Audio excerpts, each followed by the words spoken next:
First person shooter mode. We turning your song to a funeral. To them niggas that say they want office, you better be talking about working in cubicles. Yeah, them boys had that lot, but I knew the code. Lot of niggas debating my numero. Not the 3, not the 2, I'm the UNO. Yeah. Numero UNO. Me and Drizzy, this shit like the Super Bowl. Man, this shit done it big as the... Big as the what? Big as the what? Big as the what?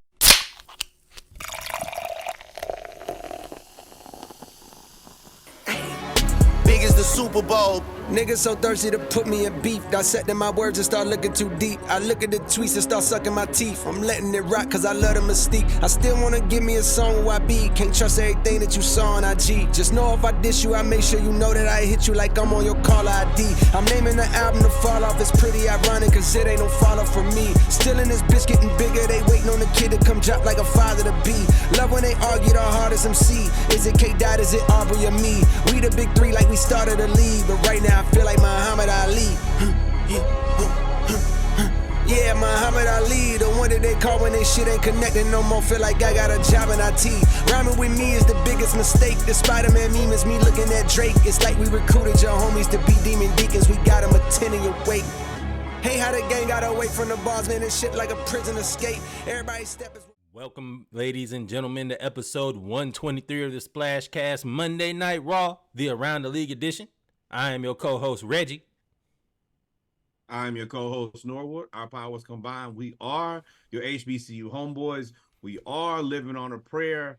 Go Bravos. We ain't going to not start the show with that. This is what matters the absolute most. We are an Atlanta-based podcast, and we love the Atlanta Braves. Let's go Bravos. Chop House Party. Let's do it. Please, Lord. We out here. All right, so ladies and gentlemen, y'all know what it is when it comes to the Monday Night Raw, the Around the League edition. We do our HBCU news around the culture. We do our news around football, news around baseball. We do have an announcement before we get started. We do have an announcement before we get started. We are bringing back the ATL edition on Sunday because the greatest sports month has officially started. Hopefully the Braves keep playing. The Falcons are playing, the Hawks have started, and hockey has started. So, preseason tomorrow. With that being said, we are bringing back the ATL edition on Sundays. It will be a shorter podcast because we will only talk about Atlanta sports. And then we'll be right back. And here y'all let us know via DM, via comment, however, if y'all want us to go live, or y'all just want to catch us on Tuesday. Let us know. You know, we believe in having our followers, our supporters be a part of how we run the show, what we do. We want to make sure we put out the absolute best product for you guys. So please let us know. If you want us to do it live, definitely something that me and Reggie will strongly consider. Shout out to you guys. Always remember, like, follow, subscribe. Let's do it. Let's do it, my friends. So let's get started with this HBCU news around the culture. We are here. So,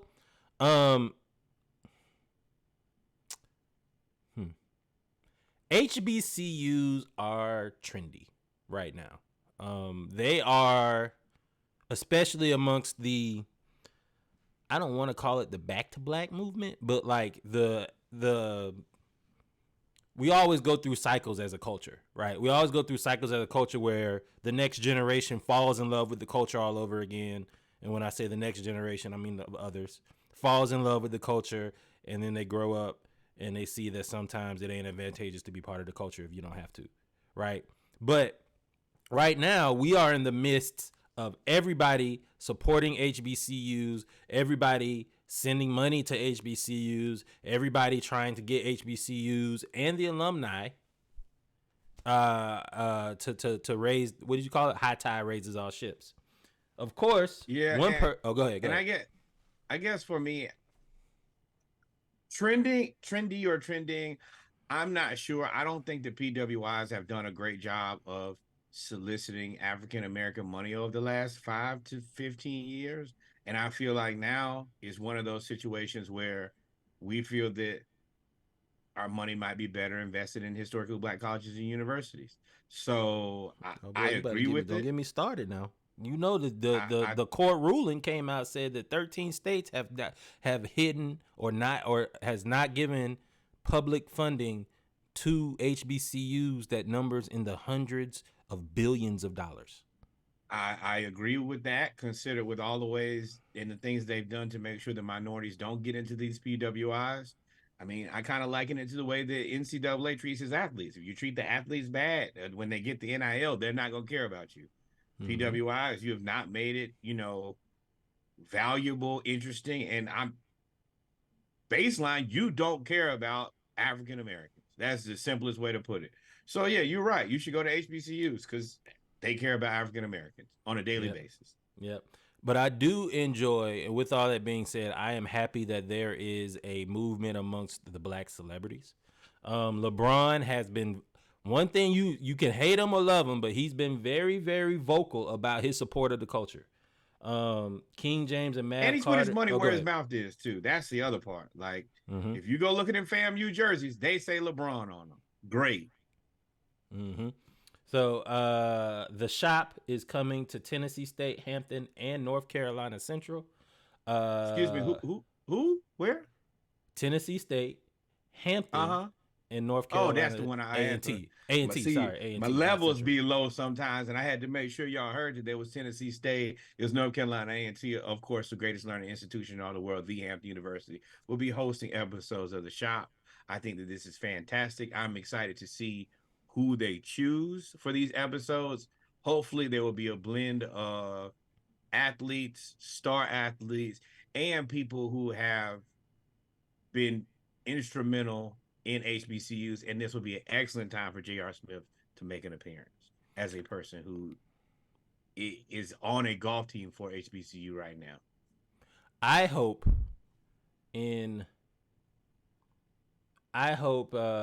they are Emmy Award winning. The Shop Record episodes at HBCUs. Oh, Uninterrupted.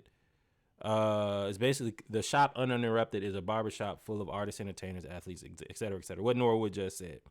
My goal or my hope for this is not only do you bring all of this to HBCUs, is that you incorporate the mass communications, the technology majors, the sound engineers, the sound engineers, the sports management programs, the agents. If you could get everybody, business majors, lawyers, law, if you can get everybody that's involved in the entertainment industry to be a part of this at each school, and I'm not saying fund everything. I'm just saying include them in the production of it, even if it's just a tour to sit there and see what goes on backstage. That's one thing that I've learned about. We do this podcast, learning it on the fly. You see, I'm happy to have these sound effects. We just got these today. But the thing about learning this on the fly is I wish that I had somewhere to go and just watch a professional do it. And when you bring,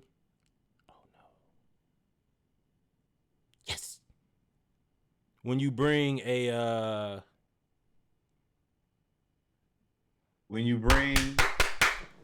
sorry, ladies and gentlemen, we are going to come right back. The motherfucking Braves came back and won the goddamn game after being down 4-0 in the 6th inning. Shout out to the Braves. Shout out to Chris Harris for making the catch. Was that a double play at the end? Double play at the end. Strobe it up.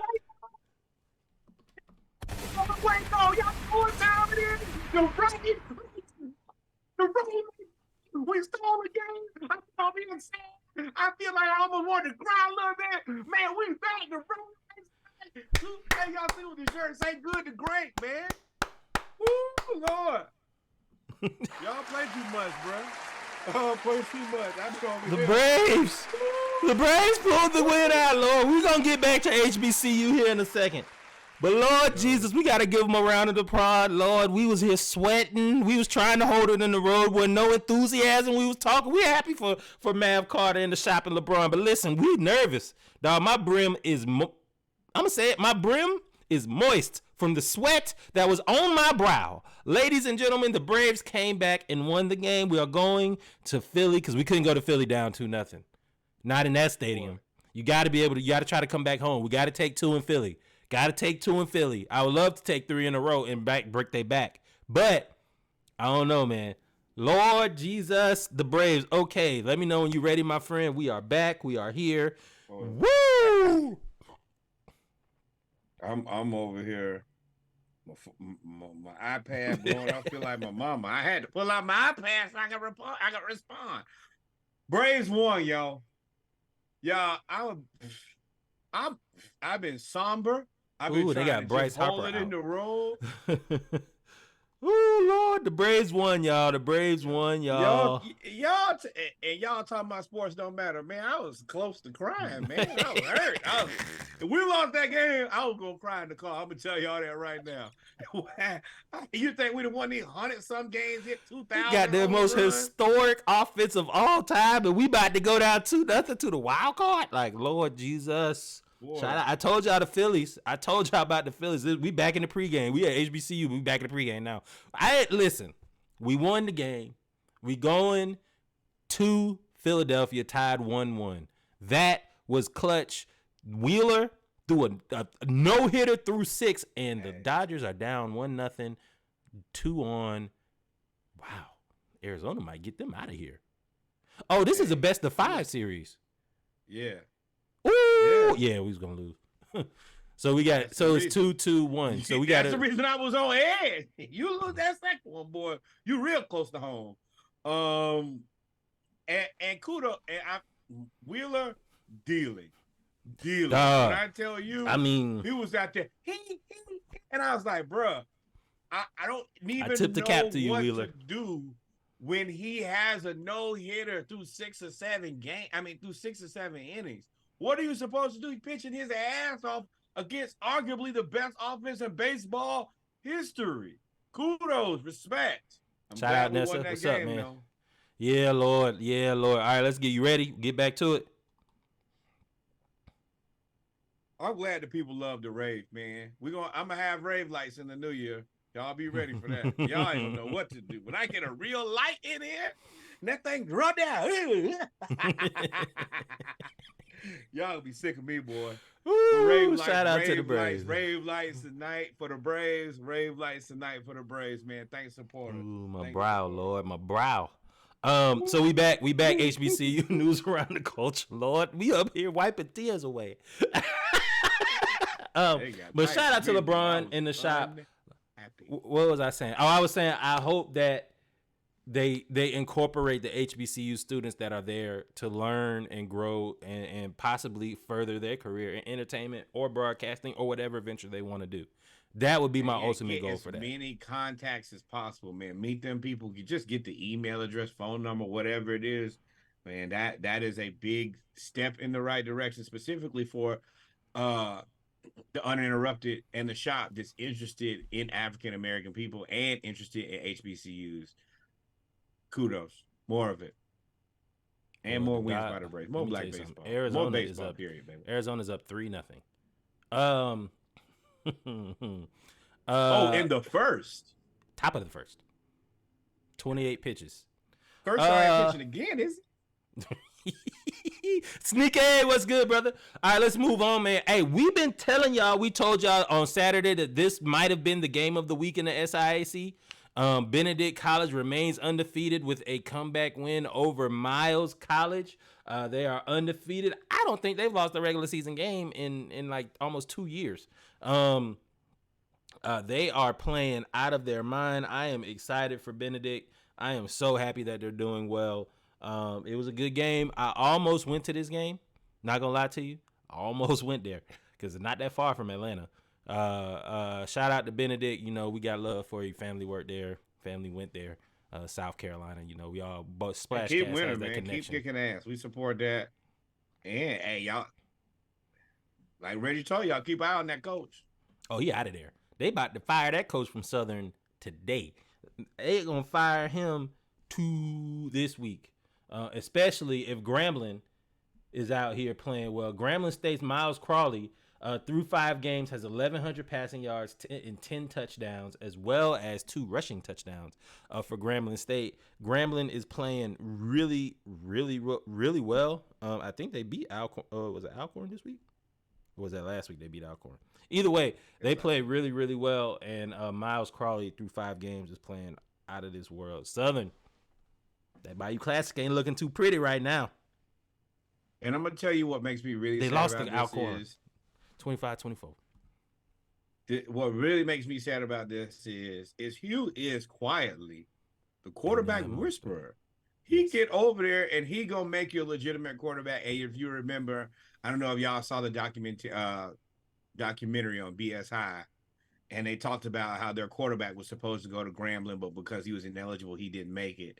I think that kid had a ton of promise, and this was a great place for him because clearly Hugh knows the quarterback position at an elite level, and he can teach it to you, and he can help. He can recruit it, and he can help you play. So, best wishes to that guy. Hopefully, he gets his chance at Grambling because I think that that's Hugh's thing, man. He got it.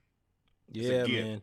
He does, man. They are playing really well, even though Grambling lost 25-24. They're playing really well. I told y'all they are the sleeper team of the SWAC West. Yeah, they're in the West. So, other scores, Alabama State beat Bethune-Cookman in the game that somebody had to win. Jackson State beat Alabama A&M. Jackson State beat Alabama A&M. Beat Alabama A&M 45-30. Prairie View beat Mississippi Valley State 31-12. But that's not why I'm here to talk. I'm here to talk about Mr. Dooley. I'm gonna get my camera straight in a second. Y'all give me a second. But I'm here to talk about Mr. Dooley. Mr. Dooley, you done got me so flushed that my camera angles are just, I ain't got nothing right. Southern went and played FAMU in the game of the week in the SWAC and lost 26-19. Cool. FAMU, good team. Southern had the lead. The defense actually played really, really well. Dooley, Southern was down 26-19 with 1 minute and 47 seconds left, or something like that. With the ball, no timeouts.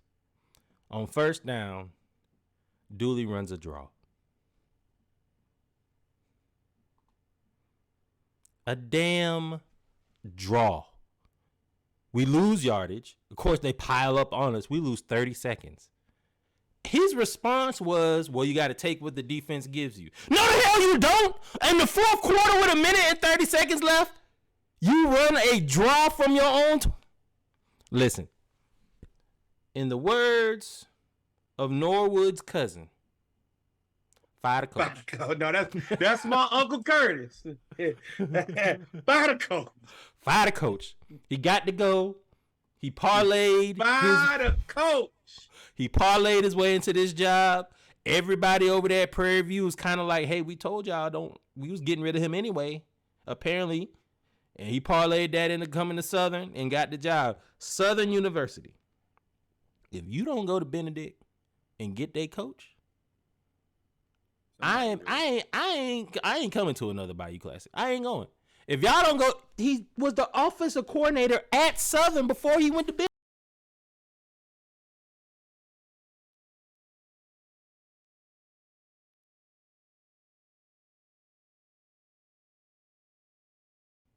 Reggie got so mad. He muted himself. Yeah, my bad.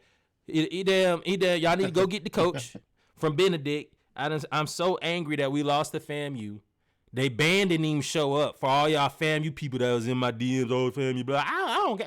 Listen, we know y'all running.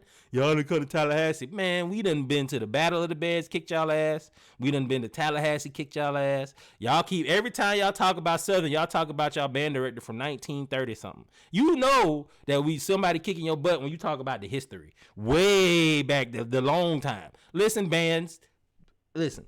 I got one thing to hang my hat on for HBCU is that Southern's band is better than FAMU. It really ain't even close. Y'all are just big and y'all make basketballs go into the rim. That's all y'all do. But when it comes to musicality, y'all are boo-boo. But shout out to y'all football team.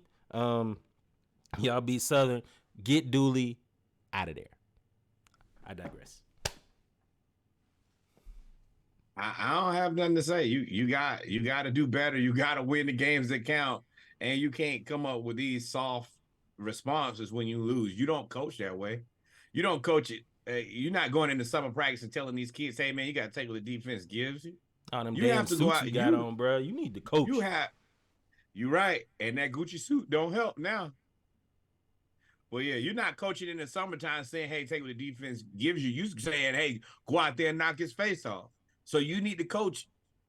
You need to be coaching the same way that you go into the season need to be the same way you coaching. Don't that softball shit at the end of the game ain't cutting it. Boy, that'll have me. It's transfer portal era. That'd make me leave. Oh, you coaching like that? yeah. I'm out of there. I ain't trying to be there. You coach all terrible. Damn, Freddie. Freddie know this game tough. He slid into first base. You got to make it happen. But anyway, moving on. North Carolina Central is quietly or loudly, depending on if you listen to us or not, has become an athletic powerhouse, a MEAC powerhouse in basketball and football. Head coach Trey Oliver took shots. Well, let's just listen to it. I think we could play it. Yeah. So if you want to come play in a type of environment like that, if you want to come play in classics, the Circle City, the Magic City, whatever the case may be, the SWAC and the MEAC are where you need to be. They not going to be doing all that in the CAA. So it's funny. The referees came to me and talked about they don't mind the bands playing while the ball's in play. That's the CAA. That's never been an issue. I said, man, they play piccolos and flutes in that conference. They don't have 100 tubas like our bands are going to have. So, but, it's a different dynamic.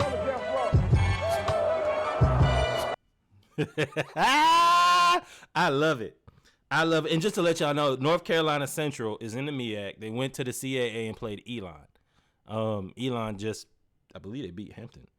That was definitely a shot at A&T, but it was also a shot at Hampton. It was a shot at both schools that left the MEAC. And listen, Trey, I'm with you.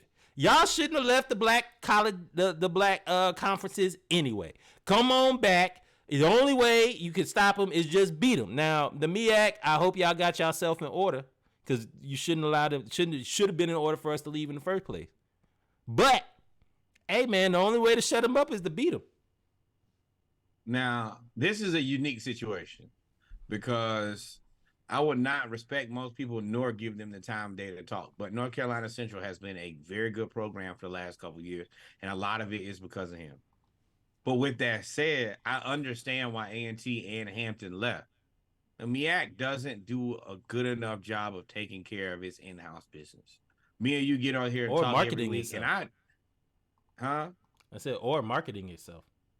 Yes, like that's the issue is A&T or Hampton are legacy HBCUs who have a brand name that they're trying to continue to uplift and grow. We can't even get the MEAC conference to post the scores so we can highlight the teams that have played well and the players that have played well. Well, one thing about it is the rest of these conference pay people a bunch of money for social media. They're paying for their video media. There are places where you can be seen. That's where the MEAC and I don't really group the SWAC in this same category because SWAC does their job. It's not perfect, but you can tell that they are investing and they're doing best efforts. They know what their moneymaker is. Exactly. The MEAC just phones it in. And I mean, we graduated from Hampton when they were in the MEAC, so we support the conference. But I think that it also, as people who are patrons and supporters, it's our responsibility to be brutally honest when you're not cutting the mustard. And at this point, the MEAC still ain't cutting the mustard. Yeah. And every time y'all go and see a MEAC post, ask why there's no post each week for the game updates, please. Yeah, why I gotta look down at my tablet and tell y'all what's going on? But then I can go right on over here to the CIAA that birthed the MEAC. I can go right on over here and I can tell you that Union beat Elizabeth City, Fayetteville State beat St. Augustine's in a snoozer. I can tell you all of the scores. Virginia State beat Bowie. Again, prayers out to Morgan and Bowie. Livingstone and Winston-Salem. I can look at all the scores here and tell you we can actually go get the SIAC scores too. And we can see all of this, and the MEAC is nowhere to be found. We want to support everything HBCU. MEAC, we need y'all to be more involved and more visible. Help us help you. We want to, and you know how many people, especially when your team wins, you're going to, hey, there we go. Look at us winning. But we can't even do that because there's no media. Please help and support. We ain't going to beat y'all up no more, but I mean, it is what it is. You know, Trey is right to a certain degree. We would love to see all the HBCUs back in the conference. Hell, me and Reggie proponents of like a super conference. But you got to make it advantageous for these schools. At the end of the day, these coaches are trying to win championships. They're trying to get kids into the pros, and they got to be seen. Visibility is key. And when you don't post the scores, well, then I have to go to ESPN, which is owned by Disney, instead of going to the MEAC to get the scores. Yep, and hopefully we saw that HBCU Go is going to be produced, showing they got renewed contract with both conferences. They'll be showing a lot, so they are, and ESPN is invested. Hopefully they'll take advantage of this. But as you can see, I just wanted to shout out here the CIAA. Shout out to State.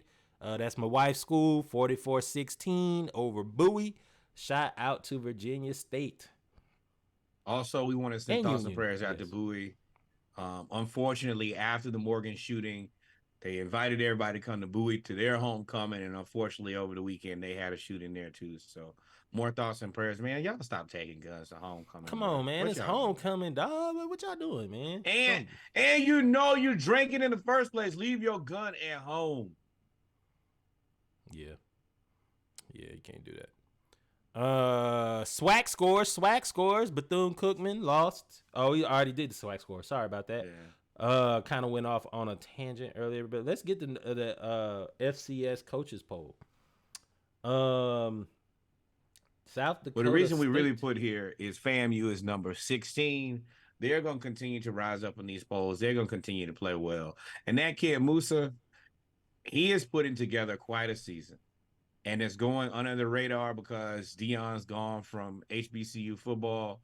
But y'all need to keep an eye on that kid. I think he's going to walk himself back into, maybe not an early round pickup, but definitely a late round pickup as a guy who started out. Did he start out at Miami or Florida State? Miami. So I definitely think that he has D1 pedigree. I just think that FAMU seems to be the best fit for him. And that happens sometimes. HBCU is the best fit for some of us. But yeah, just keep an eye on him, and FAMU continue to play good football. Coach Simmons got him going. Yeah, that's cool. Shout out to them. They just beat Southern, so I might be still a little salty. It's fine. But North Carolina Central is number 9. They are number 9 in this ranking. I don't remember the last time an HBCU has been in the top 10 consistently. I think Grambling might have been the last one. You know how I feel about Central. They've been rocking. Davius Richard, I'm sorry, is playing well. He is a dual threat quarterback. He only passed for 171 yards and a touchdown in the game against Elon, but he ran for 114 and 3 touchdowns. Now, do you think the coach at North Carolina Central get a chance to coach at Colorado State next year? Colorado? Man, that was a shot. And Colorado, they're going to do a statue for Deion. Just need to be piles of money in Deion. Yeah, but man, so shout out to them, and though FAMU and North Carolina Central are in the top 25, man, and we'll get some more schools there as well. As long as the talent keeps increasing, because the money's got to flow, because Bethune-Cookman ain't gonna let FAMU beat up on them for too long, and Southern, I don't know what y'all doing, y'all got to fire Dooley, but all these other people, they're gonna invest, because you can't lose to your rival over and over and over again. Eventually they're gonna fire you. So I'm a firm believer that Hampton could have been there if they had 30 players eligible. Hampton has 2 losses. Yeah, I think that if we had 30 players eligible, we wouldn't have no losses. They're still ineligible? Well, let's talk about that. Are they still ineligible? Because the NCAA has ruled multiple Division I players like the old boy from North Carolina State. I mean, not North Carolina. They said, "Oh, no, you eligible." To me, I don't understand. For the life of me, I don't understand that. I got to do some more research because it literally just came out, I think, Saturday. But this in the middle of I went to college. I know what it's like. This the middle of the semester.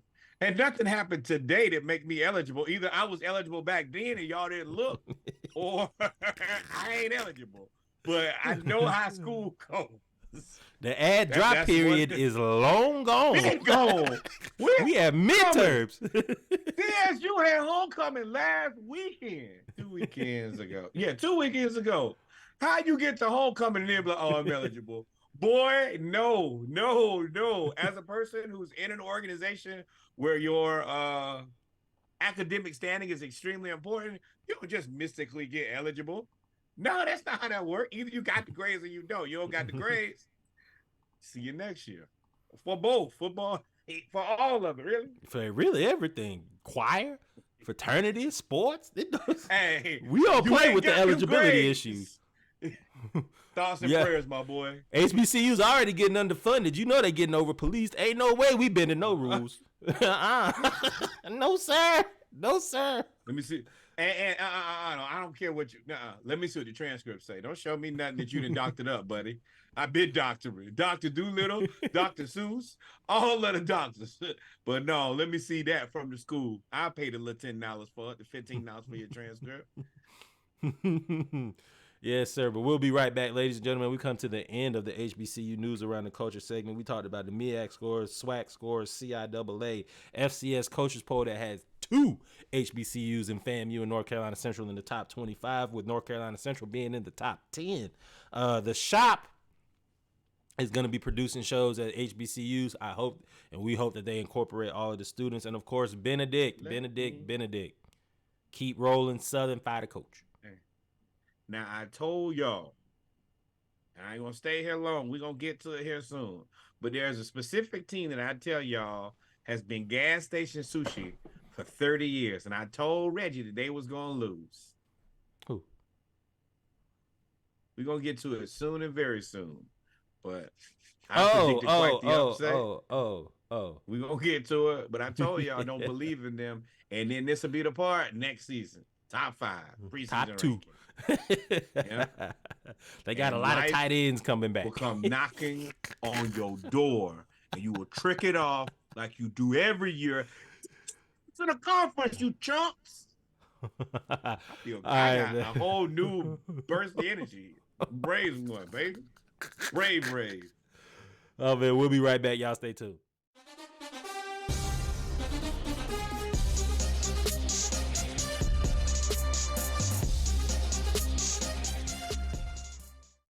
And we're back, ladies and gentlemen, with our football segment of episode 123 of the Splash Cast Monday Night Raw, the Around the League edition. We appreciate y'all for tuning in. We just finished our HBCU segment.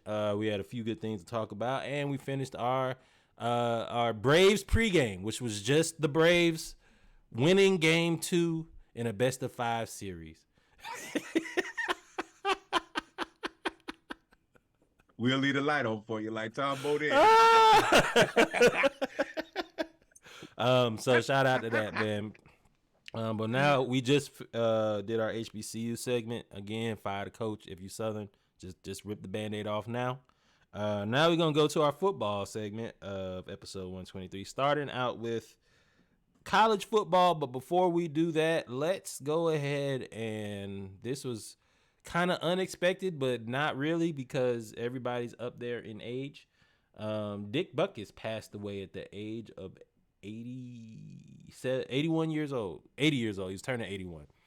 The Bears legend, widely regarded as one of the best linebackers and model linebackers of that era of football, all the way until probably like the 2000s when you started getting into spread football. He was the model linebacker.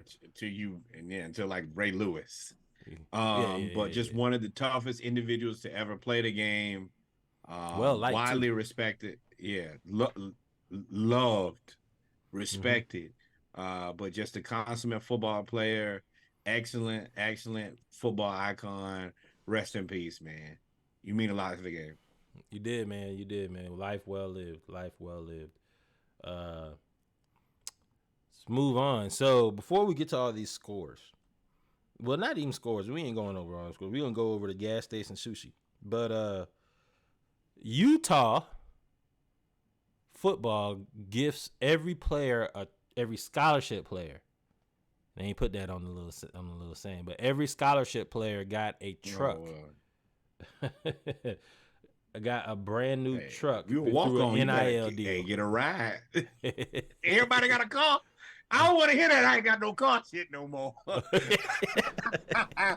I don't want to hear. I don't want to hear. And you don't need no gas money because you ain't paying nothing. Now the interesting part about this is, like Reggie said, University of Utah football player, every scholarship player gets a new Dodge Ram, and it ain't the basic joint. It's the one with all the bells and whistles, the iPad in the middle. It's fire. This is number one. The first thing that I thought about was all the kids who had to move from wherever they live to Utah. And they're like, man, I don't have no transportation. Their parents have dropped them off because this is an excellent opportunity to play for a great football team. They don't really have the money to buy you a car. That is a weight taken completely off your back. That's not something you have to think about, nothing anymore. But also I think about this ups the ante. This puts you in an elite company. That's when it where comes I to was. recruiting. Ooh.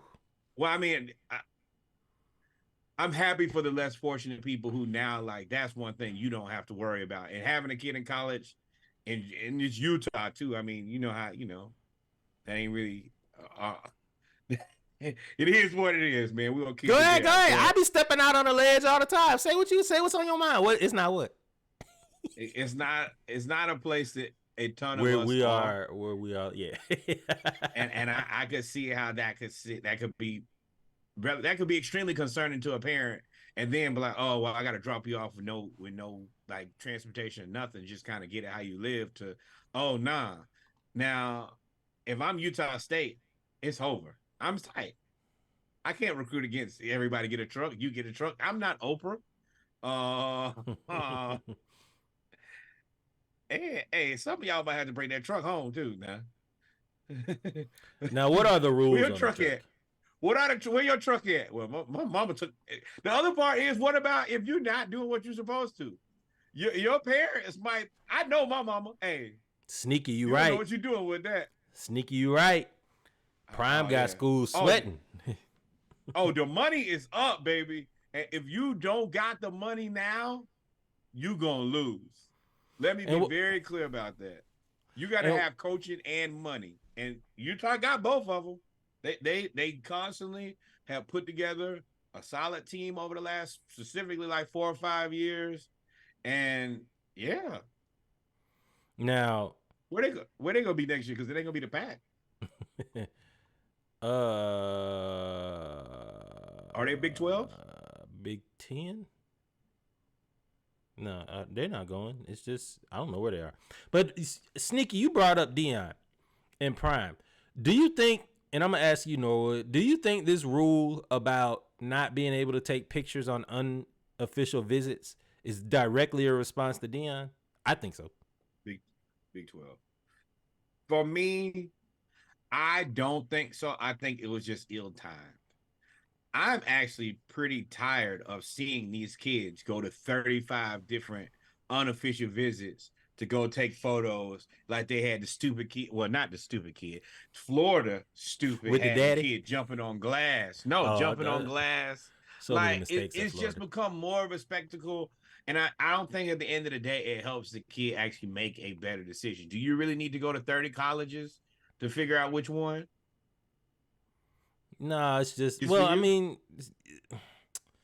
it's also a way to get a free trip to see the country too, right? Like normally some of these kids wouldn't be able to go from Florida to California to see USC unless it's the parents unofficial. But if it's an unofficial visit, then your parents the parents pay for it. Now, how that happens, and I know that there's the other part about this is I think this changing is, and the athletic director from Ohio State said it. The kids are now asking to be paid to come on visits. So they're like, hey, I want $5,000 to come visit your school.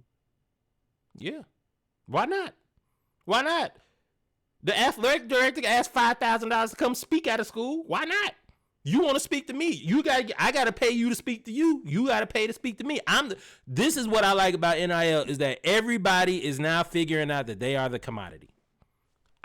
You need me to make money, especially after COVID hit. A lot of these parents saw that after COVID hit and there was no football season, how they started cutting away these other athletic programs, schools taking away the track team, the volleyball team. They're taking all of that away because they was making money off football and basketball. Well, yeah, and you up there living at $30 million house. Nick Saban just got a $20 million home. All that other stuff.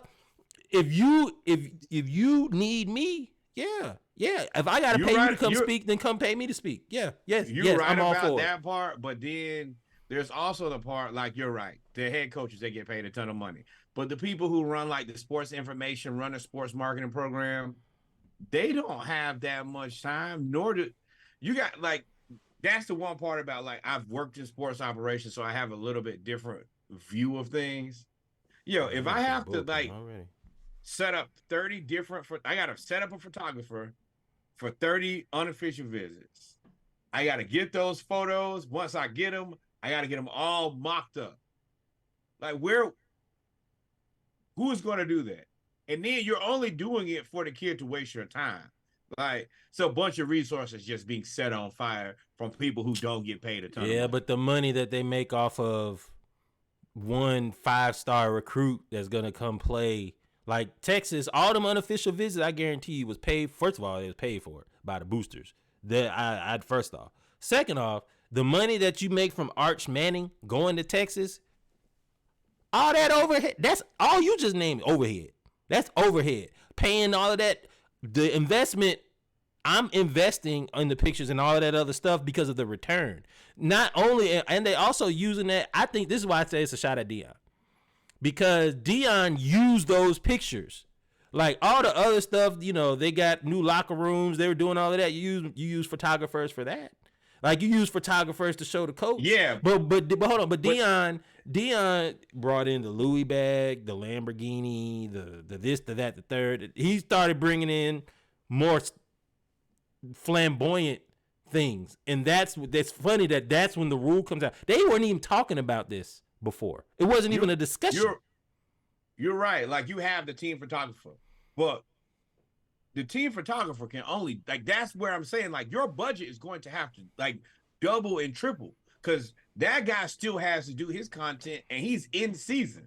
He's not taking away from the time that the content for Deion to go take unofficial visits. So you either have to pay somebody, or what really happens the majority of the time is you have kids that work for the school doing this shit for free. And I know because I've been that guy.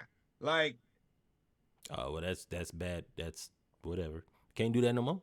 And I don't really listen. I know how business. You can't do it no more. Why do you don't think so? I know how business runs, so I know that the overall revenue isn't always like it may seem like that. But I mean, come on, man. Like Vanderbilt made $50 million off the TV contract. Like the SEC making $50 million. The Big Ten is making they getting $60 million, $40 million a school. Like I know that they can afford.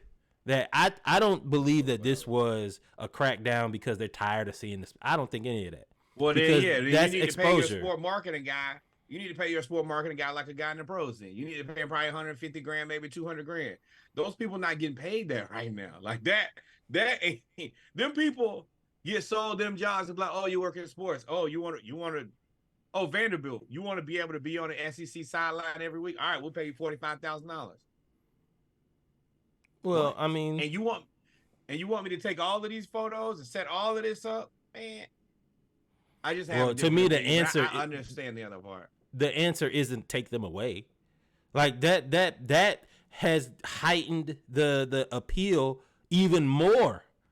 The reason that you can have this mass expansion and that SMU is paying $200 million to even go to the ACC to get out is because of the exposure and the marketing and the social media that you're getting. Social media is a huge marketing tool. Part of the social media is pictures and videos.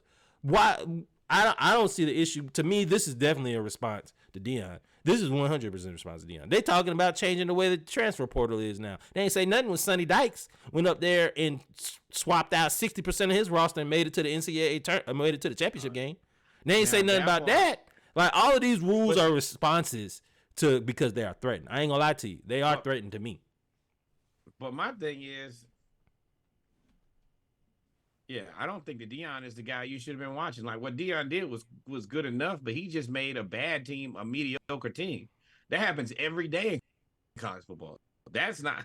It's now what I do think is probably fair. I Is was about there's to say an 1-11 Deion. don't really go to whatever they are now. 1-11 go to 4-2 or whatever they gonna go. Man, often. they 4-2 and they could easily be. Whole lot of could. Listen, they 4-2 now. They probably could have gone better than 1-11 last year. They could have won some of them games, but they didn't. I mean, you could say, look at Missouri. They're full turnaround. Nobody thought that they would compete, and they're what 5-0. They are 5-1, and they were not 1-11 last year. Yeah, but they weren't good last year. But I mean, we're splitting hairs. But what I'm saying is, I think that they are intimidated by Deion, but I don't think that should be the focus. There are other people who are doing, I will consider, more dangerous, scary things as far as I'm considered. But that's just me. Yeah, I'm sure there are, but I don't think that this Deion is so new, and this rule, it didn't come out as a coincidence. I don't think it was a coincidence that it came out right when Deion took the job and he started doing all this stuff. I also think it was probably one of the smaller things that they could get approved. They're trying to get a hold on this as soon as they can, but it's so out of control right now that it's not much they can do. So if they can get small victories, I think they're just trying to take them right now. And I think that it's in high school now. There's nothing you can do now. It's toast. It's over with. No. But what I'm saying is, no, there will be legislation. You're not going to give 90 kids new Dodge Rams and think that that's just going to be copacetic. No, that ain't going to last long, buddy. Also, Sneaky, shout out to our viewers. Sneaky brought up, how do you police that? Like, how do you police an unofficial visit? Well, how do you have jurisdiction on that? Like, I know you have rules saying that you can't pay for stuff or whatever, but you telling me I can't come take a picture? I can't take a picture with the coach. I can't take a picture and say, like. No, you can't. You can't. No, no. You can take a picture with the coach. What you can't do is get probably what is the equivalent of like I don't know. Hey, we took photos. Photos ain't cheap. Probably about $2,000 a pop.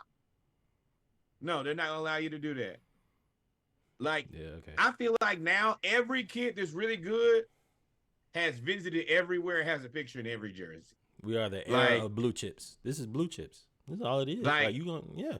Like I used to like it when you really had like your 3 or 4 schools. All right, these are the schools I'm taking legit. Like these are the only ones. Now I look at these kids and you watch them. They have a video in every jersey possible. But why now? Because we've known people to take. I took unofficial visits and put a jersey on. Like I don't is it just because I'm taking the picture? Like they've been doing this for years. This ain't new. $2,500 photo shoot that comes with it. Yeah, I mean, and the schools, like the reason that it's gonna be simple to police, I think that the schools were in on this. I don't think the schools want this either. This is a lot of time that they like. Yeah, you're gonna either do. You have to pay people a lot more to do that much work. It's a lot of work for a sports information, sports marketing department. It's a lot of work. Man, whatever. Sure. I will. Man, they don't want to pay. They don't want to pay college athletes. They sure as deal don't want to pay people who are fresh out of college to do these sport marketing jobs. No, they're not going to be like, oh, I pay you $150,000, $200,000. That's a lot of work. That's a career. A real career. The way you get around, I mean, the way you get around that is the same way they're going to get around it. They're going to have satellite camps. They're just going to have all of the unofficial, it ain't going to be no visit. At that point, the way around it is it's not a visit. So you have a satellite camp or a workshop or whatever, and then you take the pictures. I mean, it's going to happen. They're going to get around it some kind of way. I don't think they care as much about like the coach photo. I think it's I'm not talking about coach photo. I'm talking about if I hold a camp and y'all are all here, part of the experience of the camp will be to put on the jersey and take a picture. That'll be part of the experience of the camp. Why not? That's not an unofficial visit. So who's going to do it? Like, you got to remember, majority of satellite camps are like, they're like they 6 already or 7 cost different money. Coaches. No. Yeah. They are invited. Like Michigan holds a satellite camp in Florida. Like Penn State holds them in Tennessee. Like, And you think they're gonna send their whole marketing department down there? Hey, you like, got to send a whole marketing department. I think they do have photographers on site. They have photographers at every camp, at every 7-on-7. Photographers are at every space in every point of sports. From middle school, Yeah. we have social media. You see the kids in middle school. How do we know about kids in middle Yeah. school? but there's levels to that. That the guy who does what like the kid in Florida was doing. I don't understand that, Sneaky. That's I don't understand that. The leverage. Go ahead. Finish what you're saying. I don't understand the leverage. I mean, over yeah. I potential mean, compete. I think that I think the schools will be in lockstep. I think that they want to eliminate this as bad. I think they're the leader of who really wants to eliminate this. I think that this is solid for the schools more than anything. We tired of doing this. We gonna see. We gonna see. Back to other sports, to football. Shout out to Rydell. They have come out with a game-changing technology, a helmet that sends a play from a device on the sideline into a visual display on the lens of the helmet for those that are hearing impaired. So they allow them to still play sports. Yes, this is for Gaudet University. This is the same university that created the huddle as we know it. It looks to be like an augmented reality type of thing where you can just kind of throw it up in a little heads up display, a HUD for the tech people, and you can see the play right there.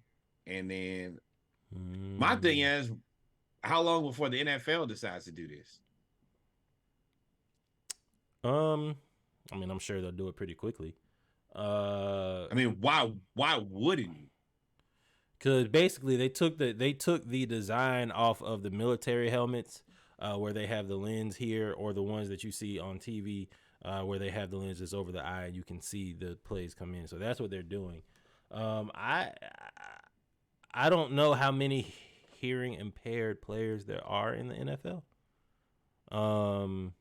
No, I'm not talking about for that. I don't care about that. I'm talking about, hey, get to the line. All right, I press a button. Just like the pitchers do. When they call a play and they go right here, go into their sleeve and hit whatever pitch they finna hit, and the catcher knows it. Same thing. I now have an iPad. I press on the iPad the play that I'm calling. Dude. First of all, son, you saw the play. What you mean you didn't know what the play was? You got to get out the field if you make a mistake now. And I didn't even think about that. So this is the next evolution of football. I would say so. That was the thing for me is I just love the places the innovation comes from. This is something that I think that every football coach would love. Yeah, it is born out of necessity, and it will be augmented into a luxury. Now people are talking about radiation straight to the dome and all that other stuff, but I'm sure that it's. What are you talking about? I mean, it's the same technology that they use right now. You don't see the quarterbacks when they cover they're getting a signal in. The coach is telling them what to do. It's people just want to be people. People just want to be people. People just want to be people. Do we want to do excuse me, say what? So excuse me, say what? We'll do. I think we have the audio. So my knees, plenty in this profession. So before we start, Oklahoma beat Texas. Texas laid an egg, shit a brick. They actually came back to take the lead at the end of the game after pretty much Oklahoma dominated the game. Matter of fact, here's the game-winning play. Texas had an 89% win chance, and they scored with 20 seconds left on the game clock. And undefeated Oklahoma takes down undefeated Texas. Can't say I'm surprised. I thought Texas was gonna win, but they can't beat them. Brett Venables pulled out a big game. I don't think there's anybody happier than anybody who's a part of the SEC right now. You basically have these two teams will be up next in the SEC, and if they continue to compete and have games like this, which we already knew this was going to be a knockout of the park, it just makes it even easier. Yeah, Texas should have won this game. I want to say they had 5 turnovers. I know they had 3 in the first quarter, and that gave OU a chance to kind of run out there. Now, I will say Dylan Gabriel out there at OU, they have a potent offense, and if they can play defense, and you know who will be at Texas next year? Who will be the quarterback next year? Arch. Big Arch. So yeah, the money is up. Shout out to the Pac-10 for not taking these 2 teams. Without you, none of this will be possible. That's the guy said, "Nah, we're good on these 2." What? So let's finish what they were saying here. So this is Brent Venables and his players talking after the game, and it's funny because his players react to what we say a yo-ish statement. As Brent Venables speaks. And I've always been able to respond the right way. So there it is. Several times I've been on my knees plenty in this profession. And I've always been able to respond the right way. And several Oh, guys are so immature. It's such we are so immature, dog. It's not even about the immaturity. It's about you making an inflammatory statement, bro. You said something wild. And you could see them both up there in a very tough position because their natural reaction was to be like, what have you said? But it's like, nah, we just won this game. This is my coach. I'm going to haul it in the road. But, bro, you wilding. Oh, that was funny because he definitely was like, oh, shit. Don't react. No, I'm not going to ruin my scholars. We could be headed to a national championship this year. You think I'm going to get here and say something? So do you think Texas is out of it? We'll close that up now at Texas, Oklahoma. You think Texas is out of it? They only got 1 loss, and that's to an undefeated Oklahoma team. Who this really sucks for is Alabama. Alabama needed Texas to keep winning. And I guess they can still keep winning, but now the playoff is wide open. I mean, we don't know. Hey, buckle up, everybody. Prepare for excellent showdown for the rest of the season when it comes to football. Unless you're one of these stupid-ass teams that tricks it off by not having any situational awareness, we will spend damn near the rest of this episode talking about people who just don't seem to know what the hell they're doing. But everything is still wide open at this point. Oklahoma and Texas, under the right circumstance could still, I think could sneak in there because you never know who's going to coach stupid next. Speaking of coaching stupid. Before we get there. Jim Harbaugh in Michigan beat the hell out of Minnesota. But what's funny about it is Jim Harbaugh joined Michigan's defense celebrating after a pick 6. You got to be angry if you the other coach, but you can't do nothing. So there's a pick 6, they run it back, and then you see Harbaugh. Yee! That boy finna ski yee on him, boy. Now, I think that the reason I added this was the celebration itself is cool, whatnot, but I think that this is him actually thumbing his nose at the NCAA after being suspended for the first 3 games. Definitely. That's exactly what I thought. Like, oh, y'all want to do all of this? Well, hold these. I'm going to get right out here. I'm going to get right here with my team. It's another opportunity because, the team has been in full support of him the whole year. Like, that they've made it very clear that they're with Harbaugh. And then, like, oh, I'm going to get in the photo this time. Yeah, and I hope y'all see me. Now, Michigan, the other part is y'all have a history of tricking it off. Long story history of being yourselves. So make sure you get in the photo now. But Norwood, get in the photo when your ass lose too, big dog. Don't go missing then. Yeah, they got to still play Ohio State, and we'll get to Ohio State too because they played Maryland. Well, we ain't gonna talk about it because they beat Maryland, but I thought I was about to struggle with Maryland. Maryland was up 10-0, and then they were up 17-7, and then Marvin Harrison Jr. just said, "Just throw the ball to me." That's all he said. Rodney. And yes, Rodney. He definitely is calculated. But yeah, I do want to speak on that. Maryland played a hell of a game. They're still trying to recruit to get to the level of Ohio State, but they made it very difficult for Ohio State. And I want to be very clear. All these teams I told y'all was mid have been mid. I told y'all TCU was a mid, they mid. I we told knew y'all that. Colorado was some mid, they mid. I told you Notre Dame was some mid, they mid. Ohio State also what? Mid-a-roni. Put it on your pizza. Enjoy yourself. But before we get to the rest of the mid, let's go to stupidity. So, yes, ladies and gentlemen, I'm gonna say that it was 23. It was 20. It was 20-16. Miami was beating Georgia Tech. First off, Miami has aspirations to be in the national championship picture. They're undefeated. Them and Florida State. It was setting up to finally have two undefeated Miami, Florida State teams play each other. Mario Cristobal has been knocking it out of the park recruiting. TCU is definitely not mid. I just let you say that. But Mario Cristobal has definitely been recruiting, and Miami was You think back. they're good? Who, Miami? TCU? No, TCU. No, they are not mid, as in they can't make it to mid. I'll allow it. The regular is what we used to call that back in the day. Regular. Yeah. I guess I can't call it Reggie. Huh? That's why I say regular. Don't insult me. You insult me, did dog. But back to Miami. All Miami has to do is take a knee. I'm gonna let this route. I'm gonna talk through it. All Miami has to do is take a knee. It is 20-16. It is 20-16. 34 seconds left. Georgia Tech has no timeouts. All you have to do is take a knee.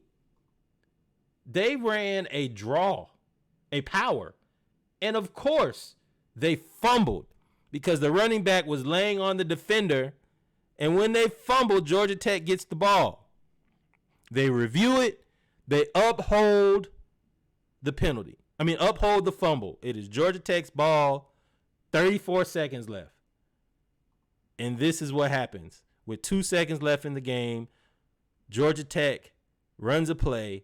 First off, Miami, your DBs are trash. Your defensive coordinator is trash. If it is 4 seconds left in the game and nobody is at the goal line. On the goal line, son. Is nobody on the goal line? And Georgia Tech scores, and they throw things on the field, and they win 22-20. 23-20 because they kicked the extra point. And Miami loses, and their season and their aspirations to go to the NCAA playoffs take a huge hit, if not have all but evaporated. Yeah. All because your dumbass did not take a knee. And before we get this, because this is gold, they need to fire. Like, should be a fireable offense. And the reason that I think that this should be a fireable Fire the coach, part 3. Yes. The reason that I think that this is a fireable offense is if there is a player who does something this bad, his scholarship is gone. That kicker from Florida who missed that field goal, we never saw him again. My brother said he wasn't even in school no more. He just disappeared off the planet. You need to do the same thing. You gotta go, bro. What field goal? Never to return. I forgot. Oh yeah. I remember that. Just you gotta go home. Like this. That is the time. Fire him in the end zone. I don't support people firing people. Hey, big. Give me your head. Go ahead and take your head. What was that? Herm? Pull a Herm? That's how they did Herm. Hey, go ahead and take your shirt off. We're gonna get you a blank one to get out of here. But no, we don't need you any more paraphernalia. You have to do that. The Miami coaching staff. The Miami coaching staff decided to spit in the face of the football gods. It's as if Mario Cristobal was sitting at a blackjack table, looked at 20 and said, "Hit me." When you challenge karma to that extent, you get what you deserve. And I'm not going to lie to you. I knew that when you go back and look at that, anybody that was at that game knew when they lined up to run a play and not take a knee, they knew they were going to lose that game. I don't care what the score was. You knew something bad was going to happen. And I see that the Chinese weather balloons are hating. But I'll post that video. That kid, he was like, what the are we doing? And that's the right answer. It's the right answer. And I think, hey, man. We should have taken a knee. Why didn't you guys take a knee right there? And he says, well.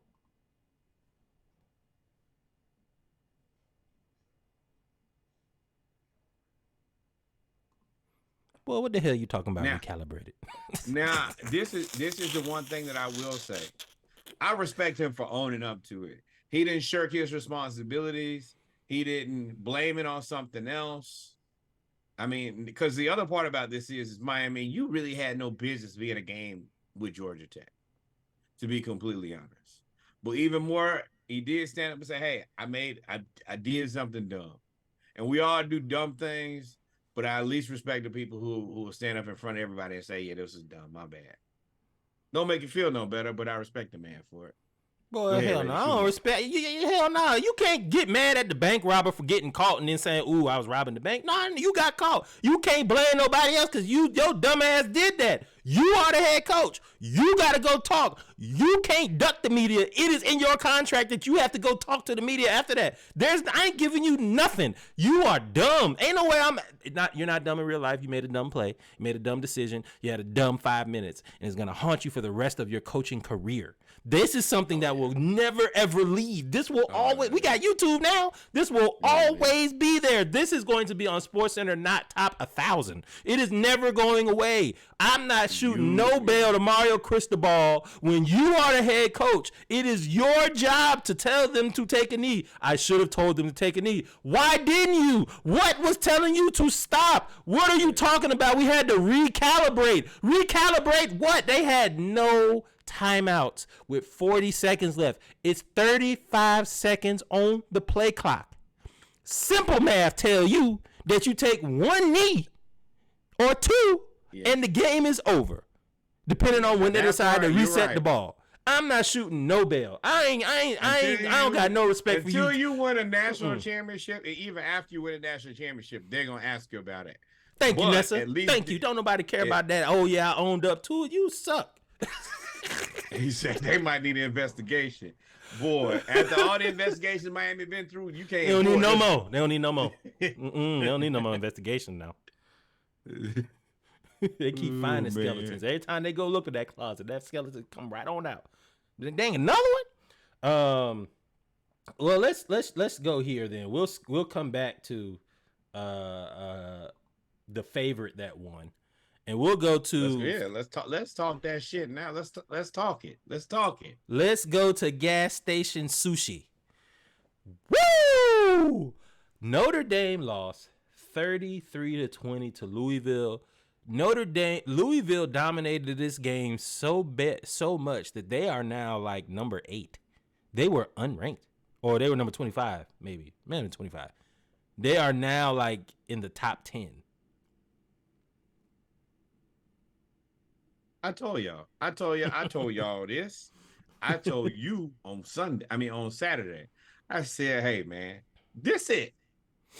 Notre Dame is not legit. They struggled against teams that are just not real. And I don't think that, let me be very clear. I think that Louisville is probably a mediocre team. To me, they're probably somewhere between 23 to like 14. But Notre Dame is trick bag. And I knew that this was going to be the one. And I told you on Saturday, I said, this is the one they lose. I bet a 6-pack. I'm drinking good brews for my second week in a row. But Notre Dame, you're fake. You're a fraud. You're fraudulent. You're a scammer. I don't trust you.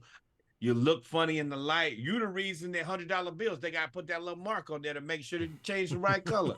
What Chris Ross said, ooh, it's fake. It's fake.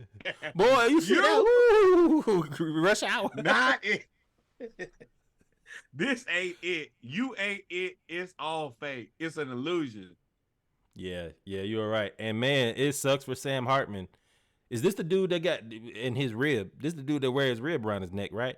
Mm-hmm. Sam Hartman and number 10 Wake Forest lost to Louisville last year, and Sam Hartman and number 10 Notre Dame lose to Louisville this year. You have to have a vendetta against Kentucky. You can never go back. I would never spend no more money. They can't have my taxes. They can't have nothing. If I'm Sam Hartman, I hate Louisville. Matter of fact, my kids can't go there. We ain't accepting no scholarships, no nothing. And yes, Rodney, you know we don't like Notre Dame. We are happy they lost because of the ghost of Tyrone Willingham and the goblin of Charlie Weiss. That is why they lost. They will forever be cursed. They will ever be tired. They keep getting, this dude got a rib. He got a whole rib.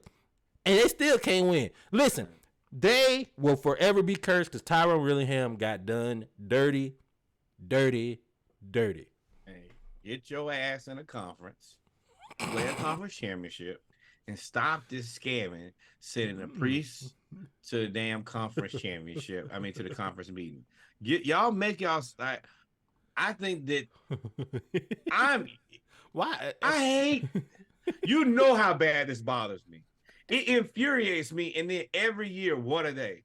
Top 5 preseason. Stop ranking them top 5 if they don't even see the top 5. They top 5 and not 5, not 4, not 3, not 2, and for sure as hell, not 1. It's a scam. It's all fake. It's an illusion. The top's still spinning. We get accepted. I'm sick of it. Well, I mean, if I'm I play devil's advocate here. Devil don't need one, but the devil don't need an advocate. But I play. Don't call him. If you a scammer, and the scam been working for 20 years, why am I gonna stop scamming? Why am I stop scamming? But what I'm not mad at the scammer. I'm mad at the scam me. The scam me put them in the top 5 every year, and I be like, hey, I do this every time. I raise my hand. Hey, I don't know if you know it, but these guys are not top 5. They are fraudulent. We all work jobs. What happens, Reggie? Once a year, you got to go in and you got to do a PowerPoint, and they show you about what? Spam emails, fraudulent emails, and phishing. These people are fraudulent, scamming, and phishing. They lying. None of this is real. It's an illusion. Oh, poor Notre Dame. No, rich Notre Dame. They get all these damn NBC games we have to watch in the middle of the day because they have somebody who ain't never going to amount to anything they believe is going to be the guy. Sam Hartman, you just a long list of people who are extra regular. I'm sick of this, yo. I hate this. Ooh, Norway hates Notre Dame. We all hate Notre Dame, though. They bring back Jerome Bettis and Joe Montana old ass. And Ricky that's Waters. When they need to be. That's when they need to be top 5. If you get Joe Montana and Jerome Bettis, the original bus, not his son, bring Jerome out there. Let him play running back and let Joe play quarterback. I'll put y'all top 5. Today, I'm gonna need y'all to do what they call shutting the hell up. All right, so we're gonna keep. We're gonna keep. No. We're gonna keep with the theme of the gas station sushi. This 2 weeks in a row now. This is 2 weeks in a row for USC, who is your sleeper. It always is your sleeper. As long as Caleb Williams there, you're gonna pick him as the sleeper. Who is your sleeper? They went against a mid Colorado, your team. You said Colorado is mid, and they didn't even have their best player, and they are mid. They went there and almost lost. They then go back home and play Arizona. I think Arizona's like 1-4 or 2-3 or whatever. And they have to win on a 2-point conversion by Caleb Williams. Oh, you suck, number 20. To win the game in the third overtime as he puts his crown on. So I think USC might be gas station sushi, dog. Lincoln Riley. I done told you about Lincoln Riley. I done told you. Hold on. Clear out. Lincoln. You have to do something about this defense. You got to fix this. You are going to you finna mess up the church money for everybody. Caleb Williams is on pace. It's a dogfight between him and Michael Penix. But he could very well win 2 Heisman and put himself in some of the most elite company in football history. The elitist of elite. On any There's level. only one person that's done that twice. Yes. So, but you got to play some defense. 43 points. Caleb, I think he had another 4 touchdowns. He had 4 or 5 touchdowns damn near every game. Y'all got to stop somebody. You couldn't stop a nosebleed You couldn't stop a damn rip. You couldn't stop nothing. You can't stop yourself. Bear Alexander, you got to figure something out. The defense, y'all got to do something. Y'all want to play on Sundays? Not like this. Not unless you're playing fantasy like me and Reggie. That's the only thing you'll be doing on Sunday. Also, media, and we ain't the biggest Deion advocate, but we call out BS. Y'all put all them graphics out about Colorado defense in the last 2 games has allowed 100 points. Well, hey, USC, we at 86 now. We at 86 points y'all done allowed in 2 games. Or 84, I'm sorry. 43 plus 41 is 84. Y'all done allowed a lot of points, dog. I don't know what y'all doing now. Hey, and Caleb Williams, you need to tap Link on his shoulder and say, big dog. I'm out of here. I ain't coming back. No. No. You and I are in this. You take a moment and you fix this. It ain't nothing but fix this. At this point in the season, he has 119 completions for 166 attempts. He is 71%, really 72% completion percentage. Otherworldly. 1,800 yards. He averaged 11 yards per completion, 22 passing touchdowns, and 1 interception. Hey, Lincoln, you fix this. Me and Lil Jerry is going to be over here scoring touchdowns. You better stop somebody soon and very soon. Yeah, dog. I ain't playing with you. Yeah, dog. And, of course, you got to talk about Coach. Wait. Oh. He's at 27 touchdowns for the season. Mm-hmm. Him and Michael Penix are, like, going back and forth right now. And then, of course, Colorado got a last-second win against Arizona State on a game-winning field goal in which the shout out, he's from Beaufort, Georgia, which the kicker, Deion told the kicker to hit your dance out there. And then Deion came and said that they played like hot garbage, that he's trying to figure out why we keep playing like hot garbage. I'm like, well, I mean, it's your first year, dog. I mean, y'all is terrible. This is the part that frustrates y'all me. Ain't got no linemen. Now, I appreciate him because he is, like he said, I don't accept mediocrity. I expect y'all to be the best. Now, in that, I think that he has a very unrealistic expectations. Now, I think that this is just a pretty mediocre team. Now, with that said, once the expectation has gotten to the precipice where it is now, then you're right. You put me in a bad situation against Arizona State, which is a team that you're right. I think that they were 1-3 coming into the game, 1-4 after. And you're the favorite for that game. And you got people who are talking about at one point, y'all guys were going to compete for a national championship. And I try. Nah, that's where I was trying to temper everybody's expectation. Hey, man, this is a really bad team last year. That's not an expectation. That is a delusion. You said what? That's not an expectation. That was a delusion. Yes, but everybody got delusional around. Everybody went full Delulu at the same time. So I was trying to temper the expectation. Hey, man, he's got this team kind of in a better spot. But, like, let's be realistic. They're just not world beaters. They're like, oh, you telling me that they can't win a national championship? And I'm like, no, they can't. But that's what happens when you have all these famous people on the sideline every week. The expectation shoots through the roof. And the reality is this is just a mediocre football team. It's what it is. Yeah. I'm trying to find that Jalen Milroe post. It just goes to the Alabama site. And at the point where, you tell people, hey, man, I think that this is like, here we go. I don't think that he's like, it's not hate that they like that the kid that they're not that good. But people, if you're not 100% in lockstep in support of this is the best team ever, then you're a hater. And I'm like, I'm just realistic, unfortunately. Ain't no way. Y'all, if you thought what Deion said, you a flat out hater, you can't see what's coming, that's fine. But you stupid if you thought they was gonna make it to the national championship game.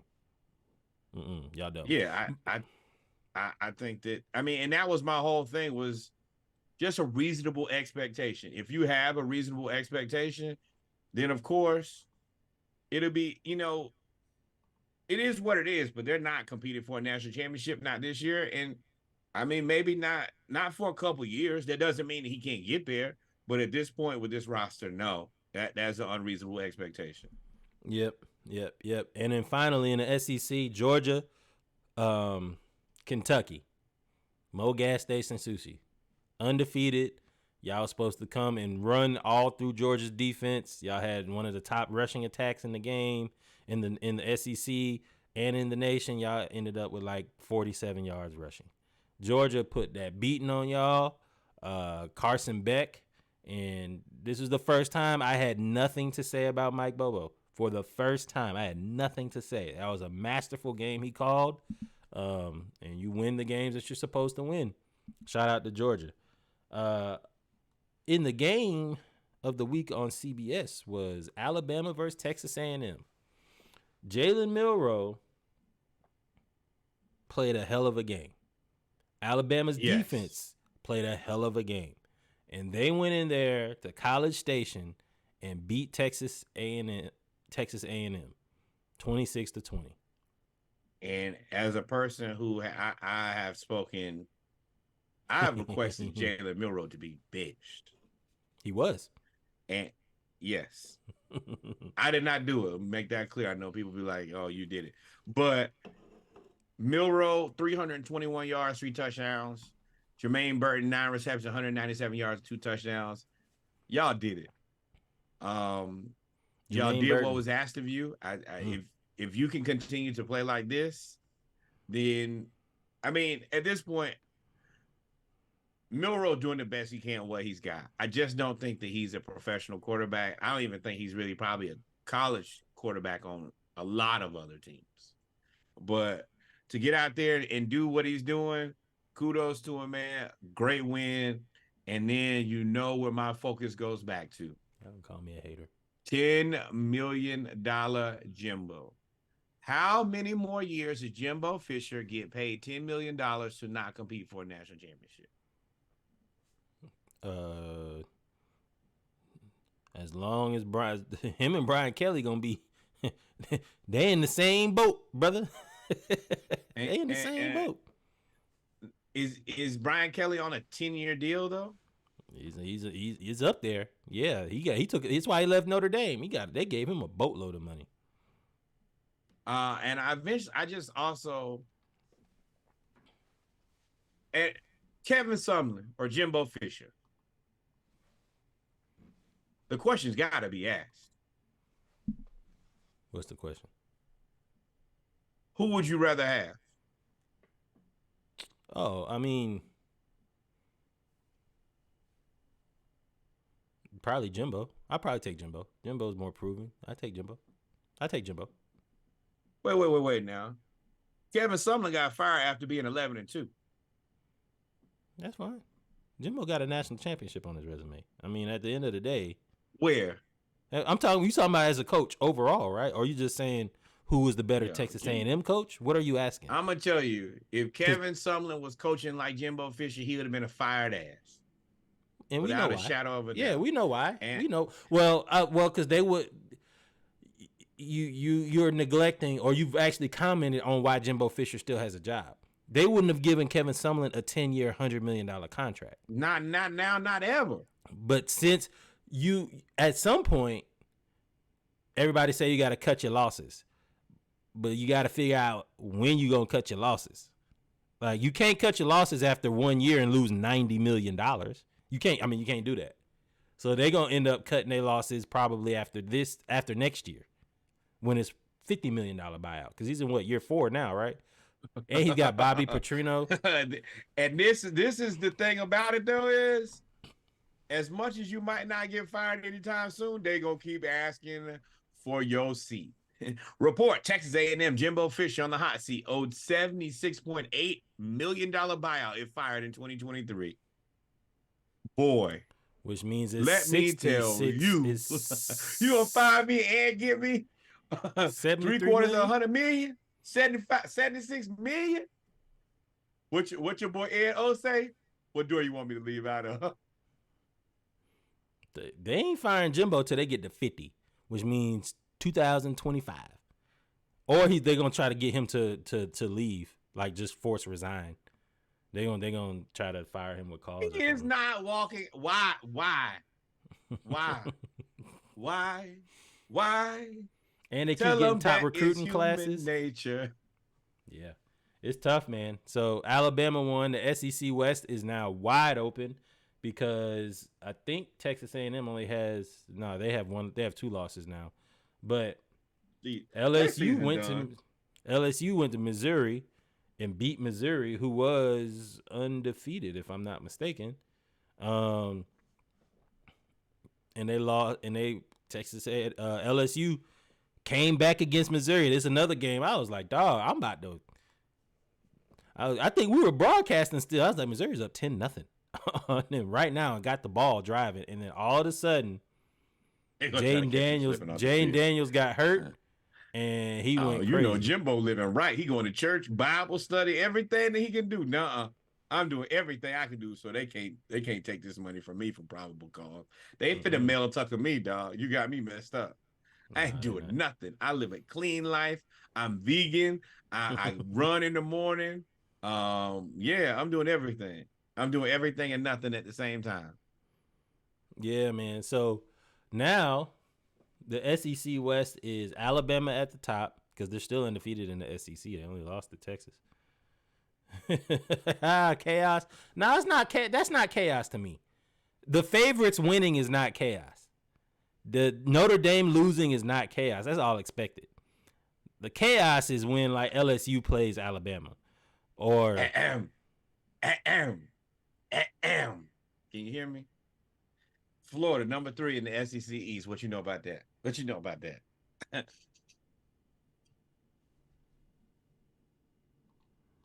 me make sure I understand correctly. I want to make sure I understand what you're saying. I'm taking that. Are you bragging about being number 3 in the subdivision? We number 3 in the SEC East with Billy Napier. We are really against all odds. No Tupac.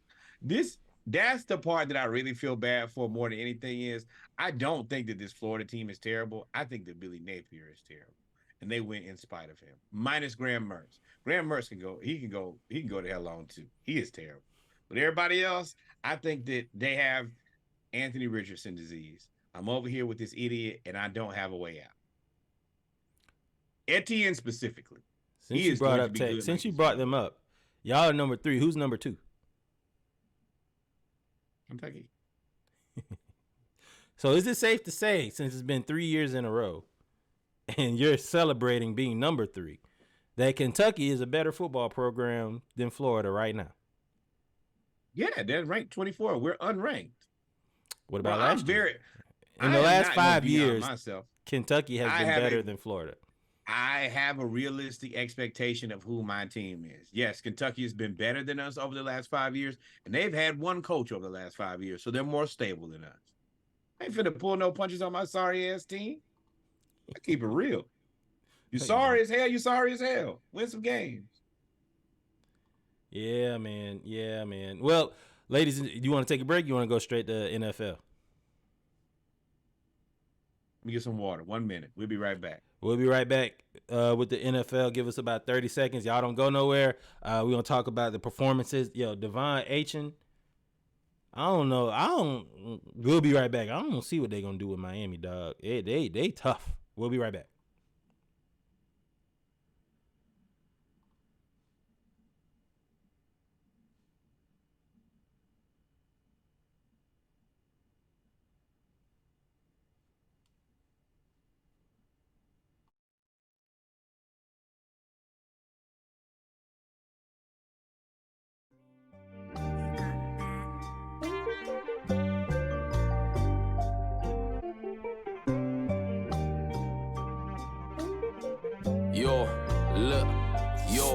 Yo, I don't give a Tessina. I'll put a whole half set in a liter. Bells in my cup, bells in my Nina. I can't talk right now, I feel lean up. She said I'm lying and called me a cheater. If I'm an animal, I ain't a cat. I am an ape, Caesar. I ain't a follower, I am a leader. She don't trust me, that's fuckery, but I don't trust me either. She wants tequila shots and shisha, 16 shots in my 9mm. I saw her browning looking like Eva. God loves a trier, she's a believer. Christian girls, they're always a keeper. She wanna ride no CBT, I ain't joking. Stop with the key. Told her repeatedly, if you sleep with me, can you keep it a secret, please? I can't wear grey tracksuits on stage, I'm Jamaican. I got a BBC. I'll never drop or cross, so you lost. Save them, Jesus, please. I need some TLC, I'm drained. I need some brain, I need a first class seat on a plane. I wanna go someplace where nobody knows my face or name. I know it's insane. I'm grateful, but I'm kinda tired of fame. I need some TLC, I'm drained. I need some brain, I need a first class seat on a plane. I wanna go someplace where nobody knows my face or name. I know it's insane. I'm grateful, but I'm kinda tired of fame. Hear these kids chatting about Riz. That's what I use when I roll up. That's what I use when I roll up. Walk in a crib like Miz. I got a young G with a head madder than his. Use these nids, go home and make TikTok vids. Hear these old heads with no bread. Chatting about back in the day, this ain't back in the day, so I'm grabbing my gauge. Pulled up, slapping it bait. Take away hate, you ate, they hate. Came first, left late, ain't burst, let's skate. You know me and my devilish ways. My spinner got 6, my Glock got. Oh, my Lord, my bad, y'all. My bad. Somebody sent me that slap league. If y'all ain't seen the slap league, they be knocking each other out. Hey. He just slapped this man in the next week. He slapped that man to sleep. Like, I'm sorry. We talk about, I might have to make this part of the splashes of the week. Bring back the slap league, the slaps of the week. SOTW. Ain't got to change nothing. Just be laying each other out. But we're back, ladies and gentlemen, with our football NFL segment of our football edition of episode 123 of the Splashcast, the Around the League edition, Monday Night Raw. We appreciate y'all for tuning in. Like, follow, subscribe, tell somebody else about the pod. And what? Reggie in Norwood, we love you. We here, man. So with that being said, you know, we always start off our NFL segment. We have this thing called notable non-QB performances or notable rookie performances. And this time we have notable non-QB rookie performances that we're going to look at this year, this week. Devon Achane. He has scored so many points and run for so many yards that everybody now pronounces his name correctly. Devon Achane is 12 touches for 165 yards and a touchdown, and it wasn't even close. He runs so fast he doesn't even look like he running. He's just walking past you, and you like ain't nothing you could do. Now with that said, we're gonna send some thoughts and prayers out to him. Apparently, he does have a knee injury, and it seems like he may not be available for a few games, which is truly unfortunate because he has been on fire. Next man up, and you know, of course, we want to see this guy back on the field. He's too electrifying not to. Yeah, it is next man up, and it also helps when the next man up run a 4.2 as well. Like he get hurt, and they bring Jalen Waddle back. Like they got the fastest times. The fastest. Don't forget about Chase Claypool. They found on a Ross clearance section. And put him as tight end. Watch him go down there and catch a touchdown first game. But Josh McDaniel has that team booming. He has figured out and schemed his way to protecting Tua. They get the ball out fast and they just throw it really, really far and say, y'all fast enough to go catch it. Or we throw screen passes. There's no in between. It's deep or screen. And you ain't gonna catch him either way. So good luck. Thoughts and prayers. Either way, it's over with. Jordan Addison had an excellent game on the side of Justin Jefferson, 6 catches, 64 yards. Once again, I'm just going to apologize and then unapologize immediately. I appreciate everything that Bijan Robinson has done for the Atlanta Falcons. Jalen Carter, 4 tackles, 2 sacks. He's one of the highest. He only plays players in NFL. 30 snaps a game, and every time he's there, and it was just such. And I'm gonna tell you, in hindsight, our offense ain't been offensive in the first place. Imagine if we would have took Kyle Hamilton last year and then came back this year and took Jalen Carter. we will have one of the best defenses in the NFL. I'm saying top 5, not 5. Yeah. We number 7 now. So if you add those two to it, then we'll get to the Atlanta section because I actually want to ask you about I want to talk about free agency and trades. Not free agency, but the trade deadline. I want to go ahead and apologize. I didn't say that I didn't agree with it, but they are. I think you said it. Sam Laporta from tight end U all of them are good. All of the tight ends that come out of Iowa are good. Every single one of them. He is balling. He had 2 touchdowns on 3 catches. Joey Porter Jr., you did okay. The Ravens offense is just awful. Was 1 interception. We call that the Golden Gun game where I'm from. He has had some less than stellar gameplay here in some of the last games, but that Ravens Steelers game, which we're gonna talk about, it was a clown show. Once again, your boy pops up here again, Puka Nacua, aka Cooper Kupp Jr., 7 catches, 71 yards, another touchdown. He makes this look very easy every week, and I think a lot of it is his coach. Now, since we got both of them back now, they're gonna be kind of crazy. Now, I will say that I will talk about the Eagles, but yeah, Cooper Kupp does it again. But this is scary. It's a lot of serious injuries, and they all. So the NFL has a problem. That's a tank. They have taken away the 4th preseason game. They basically don't play starters in the preseason to the last game. The first 2 they're gonna fix that. They only play in the glorified scrimmages. The scrimmages are really the preseason games and the joint practices. And we have seen an uptick in injuries that's been wild crazy. For those that are listening, we are going through the injuries. I don't know if we're going to go through every one of them, but this Justin Jefferson hamstring strain is a problem. That's the tank. That's the tank right there, because Justin Jefferson is the future of this team. It's that simple. There's nothing else on this team. You could sell the rest of the team legitimately for parts. I do like Addison, but outside of that, you can get your hands on everything here, and for the right price, you might be able to get Addison because we won't draft picks anyway. But yeah, hamstring strain.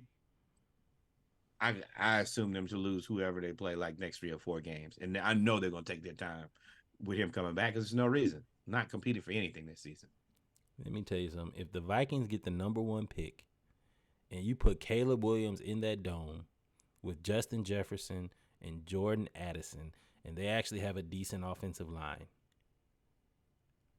the NFC North better tremble, because they ain't gonna. You ain't gonna be if they tank and get, or if they don't get Caleb and they get number 2, they gonna get Marvin Harrison Jr. Then you got Justin Jefferson, Marvin Harrison Jr., and Jordan Addison in the slot.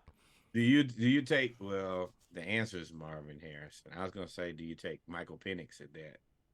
No, you take Marvin. I just beat Maryland by myself. Harrison Jr. Yeah. Well, hold on. Scroll through the rest of these injuries. This is a big one. Anthony Richardson sprained AC joint. They just got Jonathan Taylor back, and Anthony Richardson is now out. Now AC joint is all about pain tolerance. So I mean, but it has kept Derek Carr out. Derek Carr out for a week. He's still playing through pain. So Richardson probably won't be gone that long, but bro, you gotta learn to slide, man. You got to, bro. You gotta take care of yourself. Yeah, no Cam Newton. I want to see you flourish. I think that you can be a quarterback in this league, but you gotta do a better job of protecting yourself, or we're never gonna see. You done already had a concussion, sprained AC joint, you had a little leg injury. Like, you gotta take care of yourself. And the owner of the team is Jim Irsay, so don't expect him to do it. Yeah, they did just pay Jonathan Williams, but we'll see. Matt Milano, broken leg and knee injury. His was kind of ugly. He is all pro middle linebacker, probably a top 5 linebacker in the league, maybe top 3. He makes that Buffalo defense go. Emmanuel Mosley, torn ACL. Juju Smith-Schuster, head injury. Zay Jones, knee injury. Leighton Vander Esch. We'll get to that game, but he got hurt, and he was on a trajectory to be a really good linebacker, like top 5 in the league, and then he had that neck injury, and he was out for a year, and then he wasn't right for a year. He got another neck injury, and they walked him right on. James Conner, knee injury. Daniel Jones, neck injury. Although, I'm not going to miss a chance. Whether you was injured or not, big dog, you could have said, my eyelid hurt. They would have took you right on to that locker room. We don't want to see you no more. They're ready for you. You signed that contract, and they said trade you immediately. Yeah.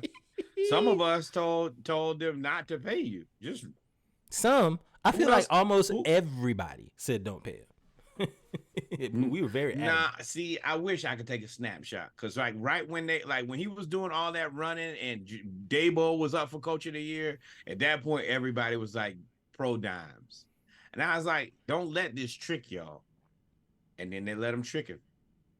Pro dimes, yeah. I bet if I'm Saquon Barkley, I ain't never playing. I'm hurt every week. Tank Dell, concussion protocol. Although now this injury, he got. I will say this Texans Falcons game. We're gonna get right into that here in a second. That Texas Falcons game, they were hitting the whole game, both defenses. So I mean, Tank Dell, and he's small, he's dynamic, but if you can hit him, he's fast. But you get a hold of him, and the Falcons got a hold of him. So I think you're right, man. I think that they are going to end up getting rid of that whole thing of not letting the 17th game, but taking away the preseason game and all that other stuff. That part was poor mismanagement by the Players Association and really falls on the players. But within that, I think the players are understanding that, hey, like, if you played football before, you know the transition between you could go into camp being in elite shape, elite cardiovascular shape. Getting hit every day that takes an adjustment period, which is like your body it's like has 3 to get weeks. Used to. You know, everybody remembers. This when we get pads. That body adjustment. You kind of have to create like a physical shell around your body where you're used to taking impacts on a daily basis for a couple hours before your body adjusts. Like you just can't go out there and you could be in shape. Football shape is different. Oh no, battery about to die. But yeah, football shape is different. It's tight, Jordan Love man. Gonna win this game tonight, man? Oh, I forgot. I'm watching Freddie Freeman give an MVP performance in a losing effort.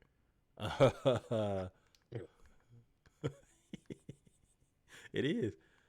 17. Oh, this is ugly. Nah, they just punted the ball. They ain't about to do nothing. But let's get straight into the NFL. Let's start off with the NFC South. The Falcons played the Texans. If you know about this, I've been saying it for a long time. Desmond Ridder ain't it. When we played against the Jaguars, Desmond Ridder threw basically 2 pick sixes. One was a pick six, one was a pick, and if it wasn't for somebody causing a fumble, would have been a second one. And I mean, it was in a row. And at one point, those ain't his only 2 that should have been pick sixes for the season. Let's just be clear about that. He probably got 2 more that should have been. Yeah, man. So Desmond Ridder had a lot of motivation this game. Mac Hollins was big mad. He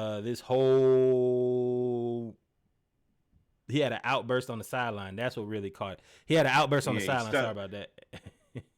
Go ahead. Basically, Desmond stuck his hand out to shake his hand, and Mac kind of barked. I mean, not kind of. He definitely barked on him. And Mac Hollins is also the guy who doesn't believe in shoes and doesn't believe in forks. A large, scary, aggressive wide receiver. I know that doesn't sound typical, but that's him in a nutshell. He did kind of come back and walk it back, which was classy. But I think that the walk back was classy, but I also think that, nah, bro, like, you got a damn job to do. And you're not doing your job. And you making us look bad. And the defense is playing, like, the other part is the defense playing good, bro.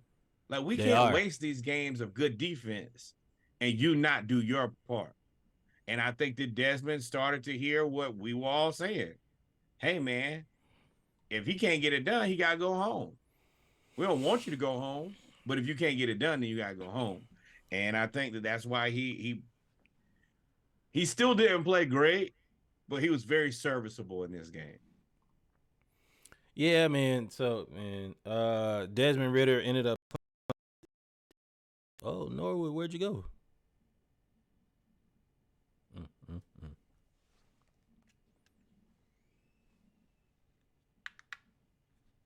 I don't know. I'm still here. Okay, you still here? I'm definitely still here now. I do see that there's. I don't know what happened. My computer froze, but Harbaugh.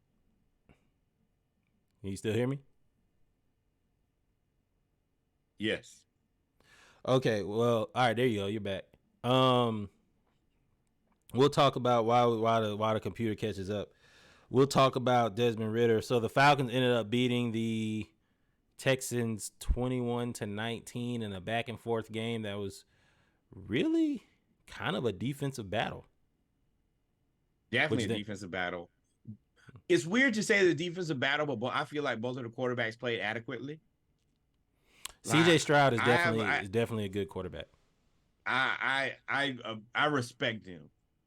Mm-hmm. When I look at a lot of quarterbacks, I don't have an immense amount of respect. Like Jimmy G, I don't have that respect for him. Jordan Love is kind of growing on me. Derek Carr, I kind of waffle on him. But watching CJ Stroud play the way that he plays like an adult. He plays like a quarterback who's calm, cool, and collected. You know, that's one of the things that I believe is mandatory for the quarterback position is to not get overwhelmed, to not show your emotions. You're supposed to be you're supposed to be calm no matter what. You get a little fired up, but don't get emotional. And he does that. And I think that if they could get their full slate of players and give them like a year or two, the Texans gonna be something, man. Yeah, the Texans are good. Anderson was impressive. Will Anderson was just Petrie was impressive. Us. Damian Pierce is impressive. I like Stroud. They just need some experience. And that was honestly, man, we were right for not being confident in the Falcons winning that game. Yeah, it came down to the very end, and the Texans could have very well won that game, and Mike should have won the game, to be honest with you. The only time I got confident that we were going to win the game is when in the fourth quarter when we got the ball back. When we got the ball back with like a minute and a half, 2 minutes left, I was like, oh, we're going to win this game because we got young. The one person I got confidence in on our offense is Younghoe Koo. And even though he done missed a few, he ain't going to miss that many. Yeah. I will also say for me, that last drive is what keeps Desmond Ridder around. Like, he'll do some stuff, and you'll be like, what the hell are you doing? And then that last drive, and you're like, oh, this is what the offense is supposed to look like. This is exactly what the offense is supposed to look like. And they were effective. They were spreading the ball around. And they moved right on down the field, got in the field goal range. It was beautiful. And that's what's exciting. But that also is the reason that at the end of the season, whatever happens, we got to look at the quarterback position because the rest of that offense is legit. I'm still not. Arthur Smith, I got to give credit first off. Arthur Smith called a hell of a game. He called a hell of a game. He put Desmond Ridder He put Desmond Ridder in positions to be aggressive and be successful. He finally got Kyle Pitts the ball. I still hate the way that he uses Tyler Algier. I feel like that is a weapon that we do not. That's like having that's like having a gun arsenal, and you got the shotgun. You don't have the shotgun. You got the pistol. You got the rifle. You got the sniper. You got everything you need. And you have a shotgun right there. And that's what I'm saying. You got the shotgun right there, and you hold on, and you got the shotgun, and then you not using it when you need to use it. Now, I did like that they put him at fullback and put Bijan behind him. I think that was a nice wrinkle. I think that has to be a thing now. I don't care about what you're trying to do and rotate. No. Right now, our offense has not been consistent enough. Put the 5 best guys we got on the field. Now, the other part about that is until proven otherwise, Jonnu got to find a way on the field. He's consistent. And for whatever reason, Desmond likes to throw him the ball. Desmond trusts him. He catches the ball, and it's very tricky to have Kyle Pitts and still be like, nah. I mean, Jono's production is you can see it. But yeah, Jonnu Smith, I think that he gets a lot of advantageous matchups as a tight end too. And I think that allows him to win his spot. But yeah, he's good. I mean, I will say I am very happy that Arthur Smith. Shout out to the Patriots. Thank you guys. You need him? Maybe. Maybe not. Mac ain't doing shit anyway. Arthur Smith has tried to give Bijan Robinson the ball like overtly, like almost to the point where he's ignoring everybody else. This time, I agree with that. He made a concerted effort to give Kyle Pitts the ball. Concerted effort. Like Kyle Pitts had 7 catches. He went to Drake London like 4 straight times at the beginning of the game. Like they made a concerted effort to get Kyle Pitts and Drake London involved in the game, and it worked to a certain extent. And Desmond Ridder. Now I'm gonna say this because I want to temper I don't know if you have expectations for Desmond Ridder, but I want to temper everybody's expectations to be like, it was 4 games and we told y'all and blase, blase, blase, blase, blah. Marcus Mariota went 26 of 38. No, I'm sorry. Marcus Mariota had the exact same game last year after he was god-awful against Carolina. Same scenario. He was god-awful against Carolina. What's his name was god-awful against Desmond Ridder was god-awful against the Jaguars. They were the reasons we lost those 2 games, and then they came back and had a fantastic game afterwards. And nope, they are not going to win this game. They had a fantastic game afterwards, and then they went back to being mid. Now, I hope that doesn't happen with Desmond Ridder. I hope this is just the first corner that he's turning into becoming a really, really good quarterback. But I'm not a believer yet. No. Let me be very clear. I'm not a believer. I haven't suddenly. Like I said, I think the quarterback has to be addressed at the end of the season, no matter what. But I think he really needed that. He needed that. The team needed that. Everybody needed that. That was a win for all parties involved. But you're not tricking me either into believing that you're something that you're not. I'm not doing that. Not a chance. Mm-mm. So hopefully he's getting all this straight again. Hopefully he turns the corner. Bijan seems like Bijan Robinson does something fantastic every game. He had if you believe in the script writers, they writing the hell of a script for Bijan. 1 week after they keep talking about, they calling him Iverson and cleats and all of this other stuff, he catches the ball with one hand behind his back, crosses over the defender, and goes in for the touchdown. It is a literal crossover. And don't even fully, you have to watch the overhead video. He don't fully catch the ball. And I don't think a lot of people have accounted for it. That's his left hand he's doing that with. Mm-hmm. And he just kind of, I'm going to hold it here, I scoop it. And then eventually, he in the end zone. I mean, I still feel the way that I feel about Jalen Carter, and I will probably for the foreseeable future. But Bijan Robinson does something otherworldly. I'm gonna feel like that forever. I'm gonna feel like that because I think Jalen Carter is going to be, if not already, the best player of that draft and probably a generational talent at defensive tackle. He has been a beast since day 1 at Georgia. Georgia had 20 people drafted, and he came in as a rookie behind those dudes and forced his way onto the field. Arguably one of the best defenses. Weren't they all drafted? Just about. They had, the last ones are going to be the ones this year. The one like Kamari Lassiter. Everybody. A couple of them, and then some of them were freshmen. But that defense just about Chris Smith and all them was the last one. So, yeah, they've had, all the linebackers got drafted. The backup linebacker got drafted. All the D linemen got drafted. All the corners got drafted. All the safeties got drafted. and now the next one, because we in the NFC South, we try to go by division here. we're not going to spend a lot of time talking about this next game. We're going to make it very clear, make it very simple, very easy. None of us watched this game because we knew the game was going to be trash. But the New Orleans Saints. There's two trash. I thought I said it's two trash ones now. But the New Orleans Saints beat the hell out of Mac Jones and the Patriots. Once again, it's another week where Norwood asks, how good is Bill Belichick? I think it's more than fair and reasonable to ask, why can't he make no more magic happen? There's no magic happening. I don't see it. Mac Jones, the 10 type of terrible. He get benched at the end of every game. And this is the worst loss. Nope. These are some big losses Belichick is taking. Massive losses. Stomp outs. And one thing about the Patriots is it was already not a fun place to play football. You just won a lot. Or a fun place to be. I mean, it's Boston too now. It ain't the best for the players. Get on out of there. Get on out of there. But why?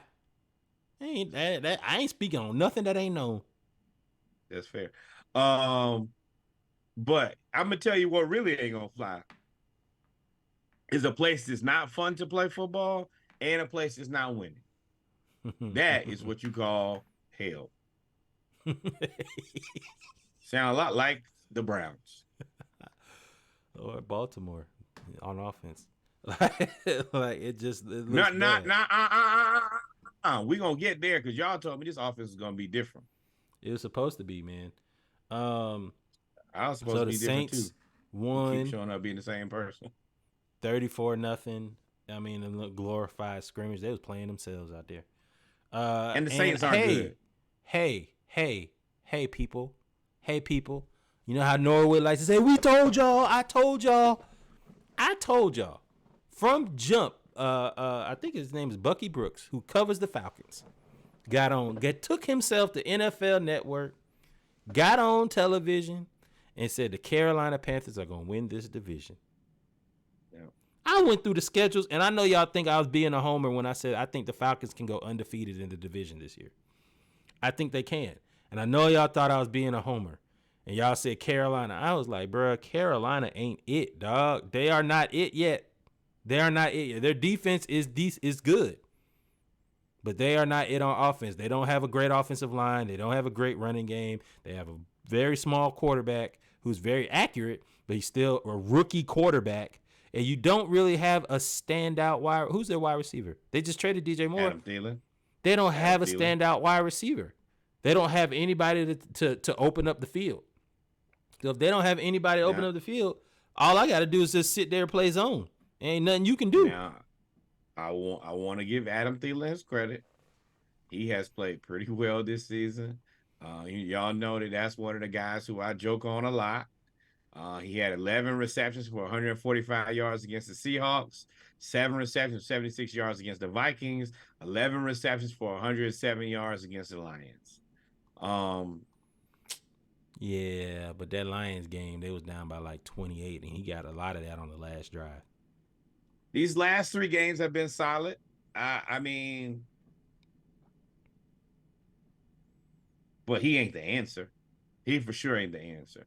But I got to give credit. If I dog you out, then if you have a couple games in a row, I'm gonna give you your respect. I'm not that guy either now. Yeah. I mean, I ain't gonna spend no time on it though. But I ain't gonna lie to you. The Eagles beat the Rams. Puka Nacua still played well. Cooper Your boy came back and played great. Cooper Kupp is back. They got a 1-2 punch, but man, the Rams. The Eagles are kind of like an outlier. It's hard to measure how good you are when you have to play against that defensive line. There's coming really back 8 receptions, 118 yards. Kudos. I ain't got no hate for that. But let's talk about gas station sushi. Let's talk about. Well, hold on. The Eagles, they playing pretty good, but they're beatable. They're not. Their offense is nowhere near as scary as people thought it was going to be. But it should be very scary considering you have AJ, you got Devontae, you have the slate of running backs, and you have Jalen Hurts. That offense is supposed to be – the offense is not offensing like it's supposed to. Yeah. I mean, That's the reason I don't think want they're to say that. I'm beatable. not gonna say it yet. I'm gonna wait till to the end of the season, and hopefully both of these offenses have turned around. But hey, man, them 2 contracts, them offenses. Oh, it's up now. And that's 2 You of the paying- 3 because paying it's a them a third one lot out there. The of- paying offense is him- still bad too. Jalen Hurts is stealing money at this point. Ain't no other way to. You know what? Nah, he actually had a decent game too. Let me not say Deshaun that. Watson is stealing money. That's the third contract I was talking about. Oh yeah. He had 303 yards, 60. Yeah. I mean, yeah, he didn't. 303 yards, 319 yards, 277 yards.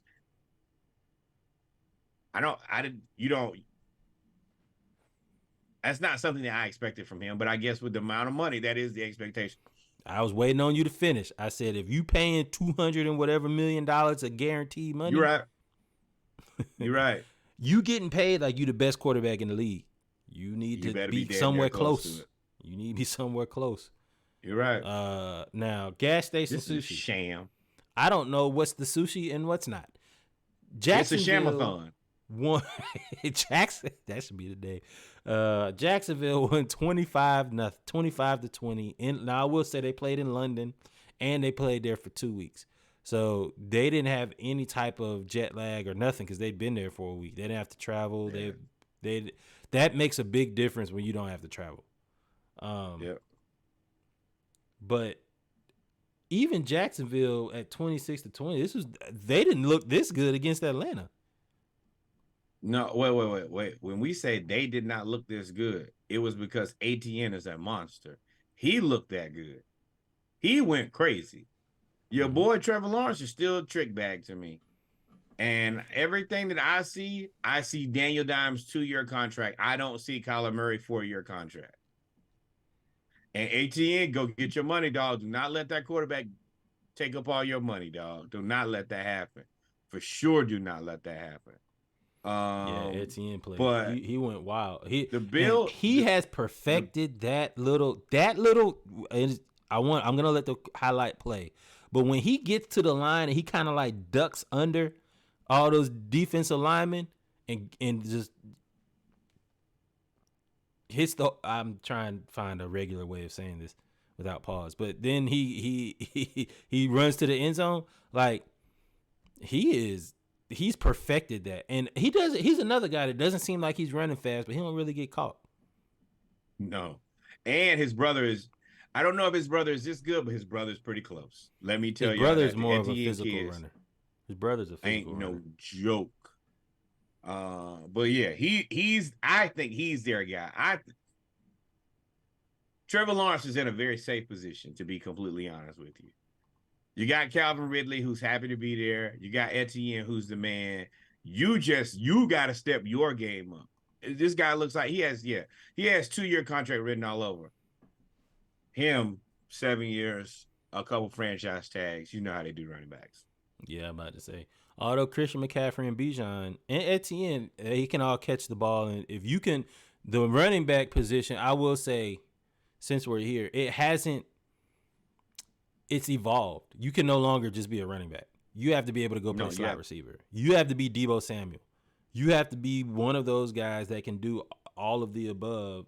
You have to be at least like proficient enough out of the backfield. Like, I'm not going to put you at quite Deebo status, but you need to be at least like Saquon is pretty good out of the backfield. Jonathan Taylor is pretty good out of the backfield. Like those, you have to be capable of more than just running the ball now. Yeah. And a lot of it is you just kind of, if all you can do is run the ball, you take a lot of the creativity out of the offense because they know, they're only going to put you in for running plays or run. You kind of sell the offense early. Yeah. Yeah. More gas station sushi. Oh, we didn't talk about the Bills. Are the Bills gas station sushi? I think this is more of an anomaly. I don't know what you're going to get out of this team week to week. They're secondary. I expect them to be better, but the harsh reality is they play inconsistent. Different game, different day, different team. It's nothing that you can really lean on and say, hey, this team, and Stephon Diggs ain't been the happiest to be there, and y'all inconsistent. This Well, could they blow also, up. but they also have like they don't have any secondary. Like they've lost 2 players in the secondary. They about to sign. They just signed. What's his name? Josh Norman. They just Hey, signed him. like I said, this could blow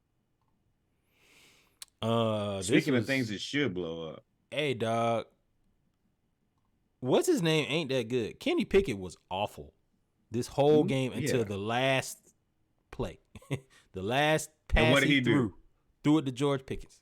Now, George Pickens, 8 catches, 136 yards, touchdown. But, and then, of course, the defense played really well. But and I ain't really worried about Pittsburgh. I hate to say it. Y'all got the win. Shout out to Mike Tomlin. But I ain't really worried. Y'all are not the focus of this part. This is Baltimore had 10 points. 10 points. They led the whole game 10-8. You know how mad I'd be as a defense if I allowed 8 points with 4 minutes to go, and all you have to do is score a touchdown, and you threw an interception. I would be upset. I don't know. Now, Pittsburgh defense does do a lot of turnovers. But, hey, bro, Todd Monken, you can come on back to Georgia, bro. You can come on back. I know this ain't what you signed up for. Come on back. Go ahead. Who told y'all this was going to happen? I predicted this exactly how it's playing out. OBJ, I told y'all he's not a number 1 receiver. He hasn't played even a decent amount of football in a very, very long time. Guess who's hurt? OBJ. Zay Flowers. That's him right there. Sure. Good, but not great. Lamar, you played yourself. You let them trick you into believing this offense is going to be different. It's the same offense with the same low production. And these guys, and not to mention, if you go back and actually look at there's a breakdown on Twitter where they show all the drop balls. Oh, man, it's probably 3 drop touchdowns in there too. But Lamar, this is your fault.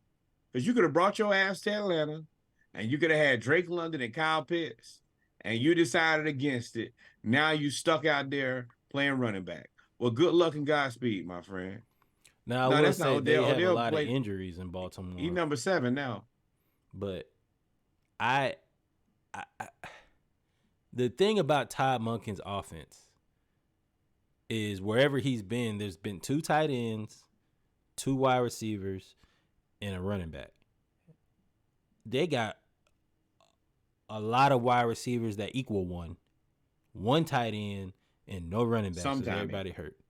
So it's going to be difficult to run that offense in Baltimore when you don't have all of the pieces.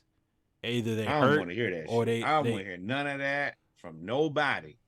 You got to be able to look at a team, and I told y'all, this ain't the answer. This offense is going to be the same offense from last year. You just got paid. But now you picked them. That's your team. That's your dance partner, and get to dancing. Yeah, now that sucks. You're going to have to do something because I guarantee you Todd Monken, they're going to come get him from somewhere. I'd love to see him come to Atlanta. Like, we got all the weapons to run the Todd Monken offense. We got 2 tight ends. We got 2 running backs. We got a big receiver. We got a fast receiver. Listen, we got a mobile quarterback. Baltimore, I warned y'all about this. Good luck and Godspeed, man. Thoughts and prayers. Y'all finna. Hey, Lamar, I hope you like playing running back, big dog. Oh, man. Here in Miami, before our games of the week, of course, we're going to talk about the Cowboys 49ers. But before we do that, we got to finish. Just the people just severely destroyed. Miami beat the Giants 31-16, and 7 of those points came from a 101-yard interception return by New York. Otherwise, it'd be 38-7 or 38-9. Like, this game wasn't. Everybody last year, y'all got tricked into believing the Giants was legit because Brian Daboll had a season, and y'all Shady McCoy told y'all he was legit. Boy, no, nothing there. Burn that thing down. Giants gonna be real bad before they're real good. Spare parts. If you're a team, you might as well go over there and see what you can steal. And yeah, and they're stuck now for at least like 2 more years. They got Danny Dimes on that contract. I don't think they can get out of it 2023, 2024, maybe 2025 at the earliest. No thanks. Yeah, they A stuck. lot of pain and struggle in y'all future, buddy. Tua's got 1,600 yards. Franchise, his next gen stats. Franchise record for passing yards in the first 5 games, 1,600 yards. I mean, he's on pace for 4,800. 5,000. He's on pace for 5,000. I get your next gen stat, but he also is, the other guy who played there, Dan Marino. And anytime that you're breaking a record set by Dan Marino, you're an elite company, buddy. Well, this team is built like that year team that they with the what do they call them, Mart Super Duper and all of them back in the 80s when they went to the Super Bowl. They had the short, fast guys, and Dan Marino could throw the ball really, really far, and they had a surprising run game. This is how they're built. They got 2,500 yards, NFL record for most games in the most yards in the first 5 games of the season. We already talked about all of these guys, minus Tua, Waddle, Achane, Mostert, and Hill, have the 6 fastest times. Clocked. And who held the record before them? The greatest show on turf. So yeah, that lets you know, because when you used to see that Rams offense, you was like, oh, they're cheating. Yeah, it was unfair until they played Belichick. And these look like they cheat more. Now, Tyreek Hill, man, listen. If there's one way to get you beat up, is trying to steal or trying to bamboozle a football player's mother. Tyreek Hill scored, and he was trying to give the ball to his mom, and a fan tried to steal the ball that he was tossing to his mom, and everybody around him, who seemed to be family, and that looks like security right there, were like, hey, that goes to his mom. Now, the guy, they're not showing the video, but the guy actually pointed to Tyreek's mom and said, here she is right here, here she is right here. And when he went to pass her the ball, he intercepted it and went like this. I was like, boy, you get your ass beat in Miami. No way you're gonna make it from there all the way to your car, buddy. Let me tell you that much. I'm glad young player right there was like, no, that's his mama right there. Give her the ball, because it could have got. People be so thirsty, yo. Don't let your thirst consume you. And not even thirst. That was audacity, because no regular person would have thought that. We wouldn't have done nothing like. I wouldn't have done nothing like that. Nobody with some common sense for sure. And he was clearly trying to get it to a person, bro. He told you move out the way. Yeah, like he was like, move out the way, and then I'm gonna give her the ball. Because now, had he got up there and started whooping your, like he was doing on the field, then it's a fine. Nah, you don't mess with the mamas. So right now, the AFC East seems to be the Dolphins and the Dolphins. The Bills could turn around and give them a season, give them a run for the division. But the Dolphins look like they about to run away with it. And the Patriots are the Patriots. And then, of course, then there's the Jets, who, just like Colorado are celebrating by beating the worst team in the league. The Jets beat the second worst team. I'm sorry. The Jets beat the Broncos.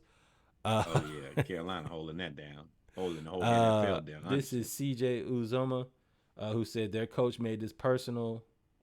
F them, F this place. Let's win this for Hackett. The backstory, of course, Sean Payton said Nathaniel Hackett, who was the coach of the Broncos, did the worst coaching job in the history of the league. Not wrong. Responded not wrong there. Aaron Rodgers not wrong there.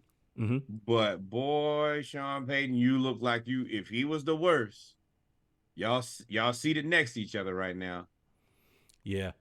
And of course, Aaron Rodgers said, keep my coach's name out your mouth, et cetera, et cetera. So the Jets end up going there and winning. And they said, if you ain't got haters, you ain't popping. That was the caption. They win 31-21. Breece Hall. He won that game. He is a monster. He coming back from an ACL injury, and he is going crazy. He's doing so well that we ain't even talk about Dalvin Cook. Dalvin Cook was supposed to be like, he is lost. Ain't nothing you can do with that. Now the thing of, this game is an unfortunate, like the other Zach Wilson game. Like, imagine if you could have Aaron Rodgers right now. This team would be scary. Yeah, man. So the Jets, of course, there was only one game ball to go. And of course, it was going to Nathaniel Hackett. He took the high road the whole time. He didn't want to talk about Sean Payton. He didn't want to talk about any of that. Trying not to get fired. Yeah, man. I hate this, though, because Nathaniel Hackett was terrible. Now, Sean Payton, you probably didn't need to say that, and especially not from sitting in terrible seat. You should probably just shut up. But he wasn't wrong. But everything also doesn't need to be said by me. Doesn't need to be said right now. In this case, the answer was no. And now Sean Payton on your ass. Ain't no way around. Yeah. And the Broncos, I think, and I'm gonna relate this back to the Falcons. The Falcons need to monitor the Broncos and the Vikings. We need a rush end, a defensive end, somebody that's a game changer. We have a good defensive line, but when we need a sack, we still can't get nobody to just go get a sack. We don't have that. We need to look at Danielle Hunter, and we need to look at whatever the Broncos are gonna do. They still got to pay. What's the cornerback name? Patrick Surtain Jr. or the second.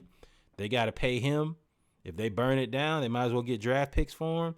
If you pair him with AJ Terrell, Okuda in the slot, because our slot, although we got D. Alford, we could make a lot of upgrades, and our division is for the taking.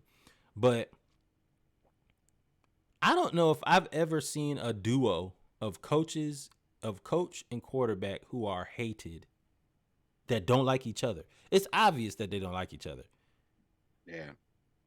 But they're universally hated. And for Marshawn Lynch don't talk about nothing.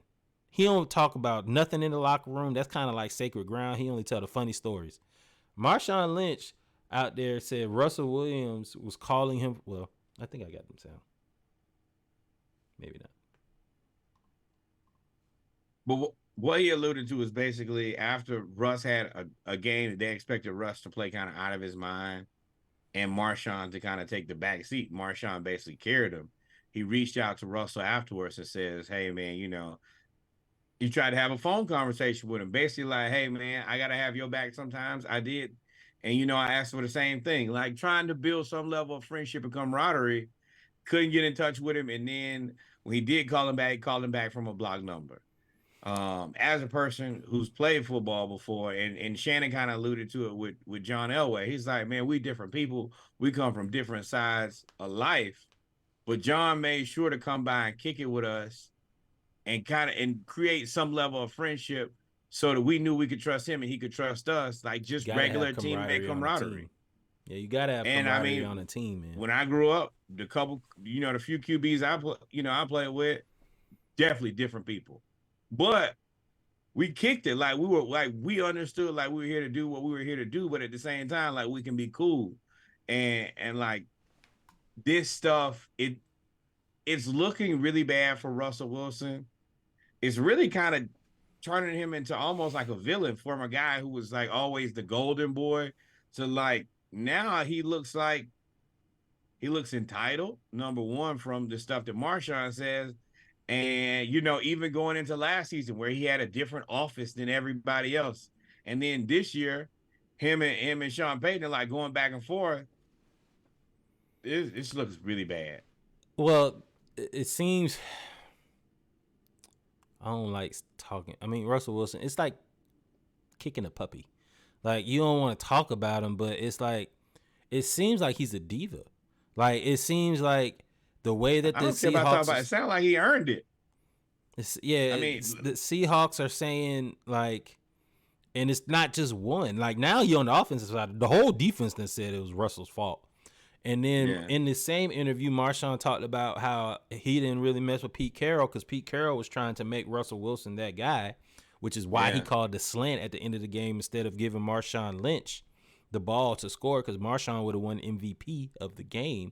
And he was trying to get it to Russ, and that's why he said, I don't really mess with Pete Carroll. He's just another coach. I mean, I don't fuck with Pete Carroll at all. He said he laughed at him because Pete Carroll, the only reason he called that play is so that Marshawn did not get. Yeah. And you ended up tripping off a dynasty.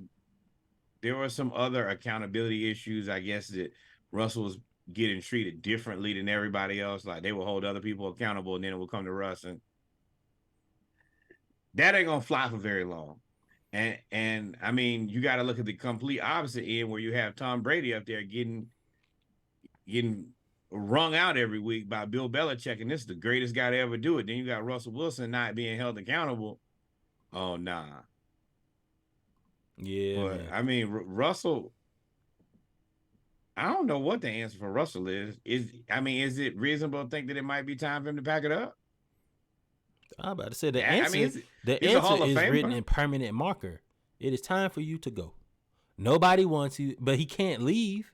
If he leaves, he'd be leaving like $120 million on the table. So, no. Russell or Kyler? No. Oh, for who? The Falcons? Neither. I don't want nobody. No. Even swap. Russell Wilson, and you get Kyler Murray. I don't know why anybody would trade Kyler Murray for Russell Wilson. Russell Wilson's like 36 years old. Kyler Murray's like 27. There's no way I would make that trade. But Kyler hasn't really started his contract yet. You could, like Russell Wilson, I don't know how many more years he has on that contract, but I would assume that you can get out of it faster. That's the thing with Kyler. You stuck with Kyler for a minute. The only reason that, I mean, Russell Wilson's in second year at Denver. He signed a 5-year extension. They're probably pretty similar. Well, no. You got a 2-year out with him. You got 24 guaranteed, and then you got 25 you can get out in 26. Kyler, I feel like you might not never get out of Kyler contract. Yeah, you can't get out of Kyler's contract to 2027. 2026, 2027? Is that what you're saying? You're right. Yeah, you're right. You're right. There's no reason to make that trade. Bad and worse. Yeah, ain't no reason to make that trade. I wouldn't. Only thing worse than a bad contract, than a bad quarterback is a bad, expensive quarterback. Yes, sir. But, ladies and gentlemen, we come to the end of the football segment. The Chiefs won. They beat the Vikings. We talked about Justin Jefferson getting hurt. I think you're going to end up seeing the Vikings tear it down. Travis Kelce seems like his foot is hurt. They did not show Taylor Swift, but like once. I think they got went to the game. No, I don't know. Maybe that's why they didn't show her. Yeah, they ain't talk about it. And then of course, let's not forget though. Cowboys versus 49ers. Oh, Dak told y'all. I'm sorry. Dak told y'all he wasn't gonna throw no 10 interceptions. No. Let's go back to I'm not throwing 10 interceptions. Dak. I didn't mean to skip that, y'all. That was the game of the week, Lord. There it is right there. Woo-hoo! Worst loss by the Cowboys versus the 49ers in the history of the rivalry. 32 points. And I said this and they play a lot now. They play a lot. I said this in the group. Yes, Dak played bad, but McCarthy got outcoached. Dan Quinn got outcoached. The score was 42-10. I think the 49ers scored on like 4 of their first 5 possessions in the game. Like I know they didn't because they fumbled. They scored 42 points, beat them 42-10, and they had 2 turnovers. This could have been ugly. That 49ers defense, this 49ers defense is for real. Dallas, y'all better go trade for Devontae Adams. Y'all better do something because CD can't do it by himself. Well, a couple things here. Number one, the 49ers have the best math I've ever seen in the world. This team is full of world beaters. They somehow restructured everybody's contract to have the most cap space. Didn't they go out and get Randy Gregory from the Broncos for basically free? Nothing. He didn't even play this week. Just throw another pass rusher in there. We only need you to probably, probably 15, 20 plays. Just go out there and just all third downs. And you don't have a lot of them because the defense good. Just play third Yep. down. Play with your hair on fire and then just go get the quarterback. What is your read, quarterback? Fine. Let me tell you something. If you a defensive end and you ain't got to do nothing but go get the quarterback, that's the best job you could ever have. I ain't got to learn no plays. I ain't got to drop in coverage. I ain't got to twist, stunt, nothing. Just go get the quarterback.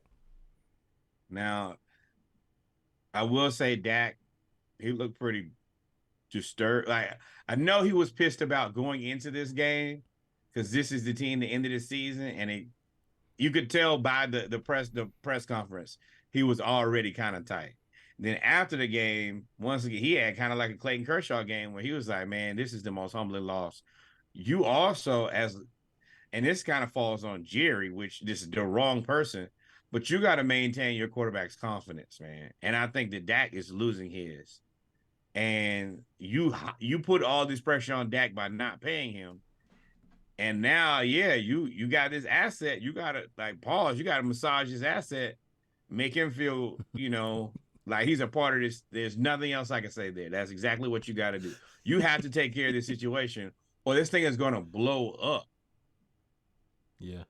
And it's going to get ugly and fast. It's getting, like, you're lucky enough that the Giants are terrible and the Commanders are giving you a chance.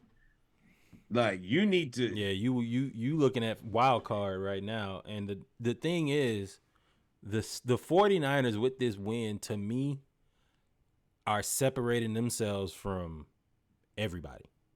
Like, they are good enough to where, and George Kittle with the F Dallas, the throwback to when they wore that in the 90s. He had 3 touchdowns. It's like they have so many weapons that I don't see a team. I'm not gonna say that because I'm prisoner of the moment. I said the same thing about Dallas till I went back and looked at the tape. But their offense and Brock Purdy might be in the MVP conversation. Like, he is uncannily accurate. He makes the reads. The right read every single time. Tight window throw every time. You be like, how do you keep making these throws? Now, I am gonna have to call you out on that. We talked about best teams in football, and I said the 49ers. You said the Cowboys. I said, boy, it ain't close. No, I said the Cowboys, and then you was like, oh, the 49ers. I was like, oh, yeah. Yeah, because I was thinking about Cowboys-Eagles because the Eagles had just had that dud, and then I forgot totally about the 49ers. And then they just went out here and just said, you know what? It ain't even. Hey, Cowboys, y'all better get it figured out or y'all gonna mess around and let the Commanders turn the corner on y'all. Oh, you mean get it figured out? Like, you talking about in the future? I'm talking about this year. You got Micah Parsons Jr. Hey, Micah. Now let's have a conversation, Micah. You got your podcast that you got going. You doing all of this stuff. That 49ers offensive line and that scheme just totally neutralized you. I think I heard your name called like 3 times. And I mean, yeah, that's Trent over there now.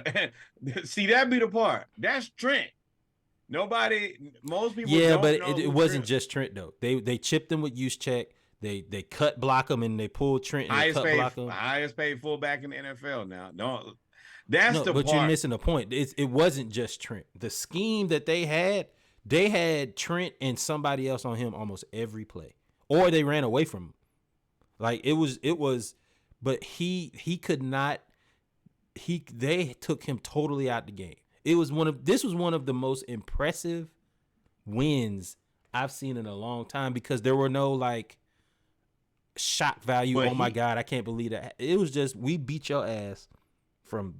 But to me, he's not gonna be able to do that when you got a team where you have the number 1 lineman in the NFL. Let's be real. That's who Trent is. You have the highest paid fullback in the NFL. The dude from the Eagles might have a. Give me Trent. He hadn't allowed a sack in like 3 years. What's the dude from the Eagles' name? I don't care who it is. I want Trent.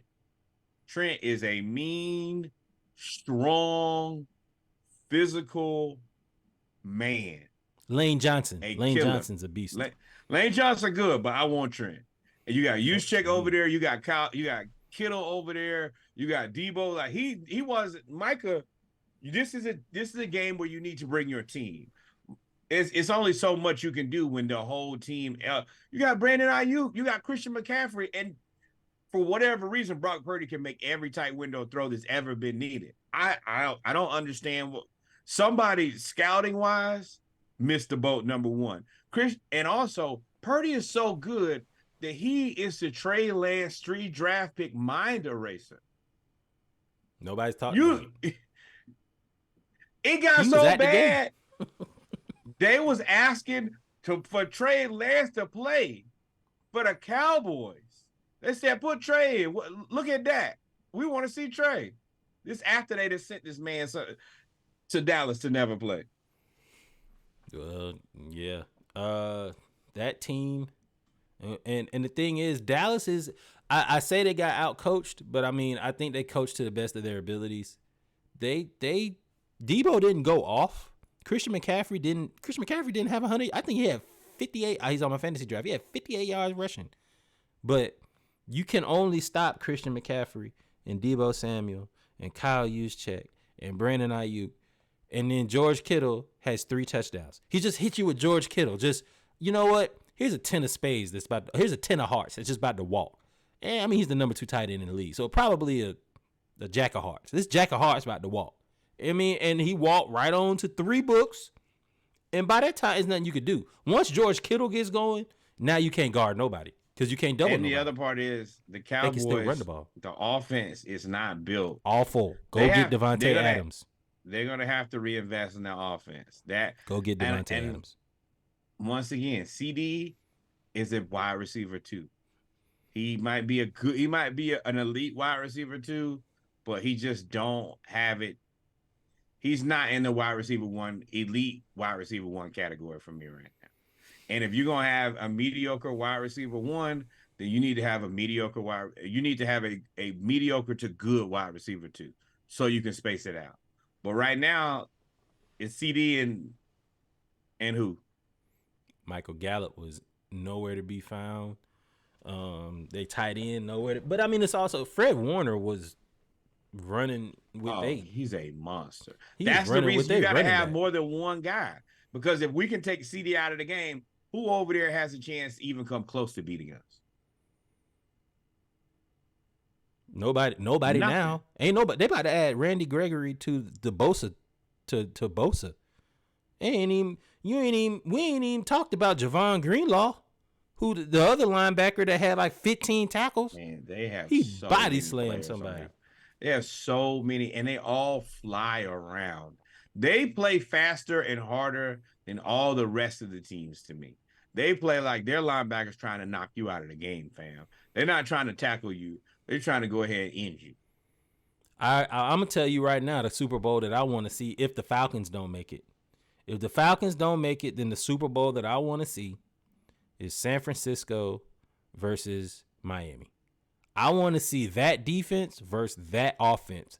I want to see that coach versus that coach. Because Mike McDaniel was the run game coordinator and offensive coordinator in San Francisco. He learned everything that you could possibly learn from Shanahan.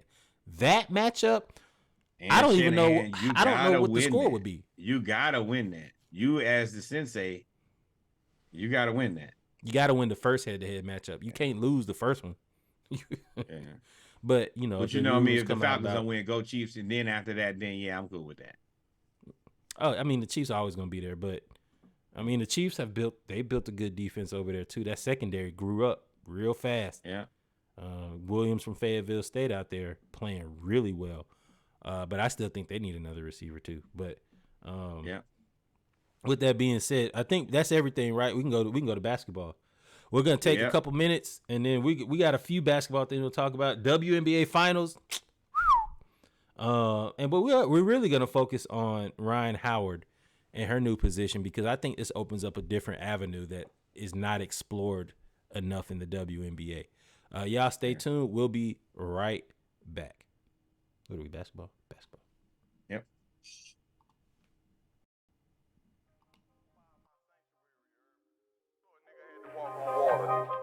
Because I ain't want to bring that back to the sanctuary. Yeah. What's up? Look. You know I had DD incapable, started the battery, got back in charge, did it again. Haters, I hate to admit I'm amazing. I mastered the art of the capable wins. Top of the mountain, my feathers was floating on top of my head while facing the wind. By the creator, forgiving my sins. I'm mighty creator, I need to be clean. Rocking all white, spirit fulfilled, lit up the sage inside of the bin. Swimming with sharks, I get caught slipping. I ain't doing no ball stripping. Did a few miracles. Walked on water in front of you niggas. I borrowed a pair of God slippers. I borrowed a pair of God slippers. Did a few miracles. I borrowed a pair of God slippers. Made them believe I did a few miracles. I borrowed a pair of God slippers. Walked on water in front of you niggas. I borrowed a pair of God slippers. I'm the real deal, no pretending. I'm with my engineer, we on business. Cut the balloon wrapper, ink in a tube, about to pack them, seal real simple. Wide strings with the wide wings, with the grid lines, I done tried things. Diamond link with the small B, with the big stamps in the middle. Michael Jackson bad with the riddles. You gotta get some fast comprehension. Moonwalking backwards with a lot of squares, I maneuver past competition.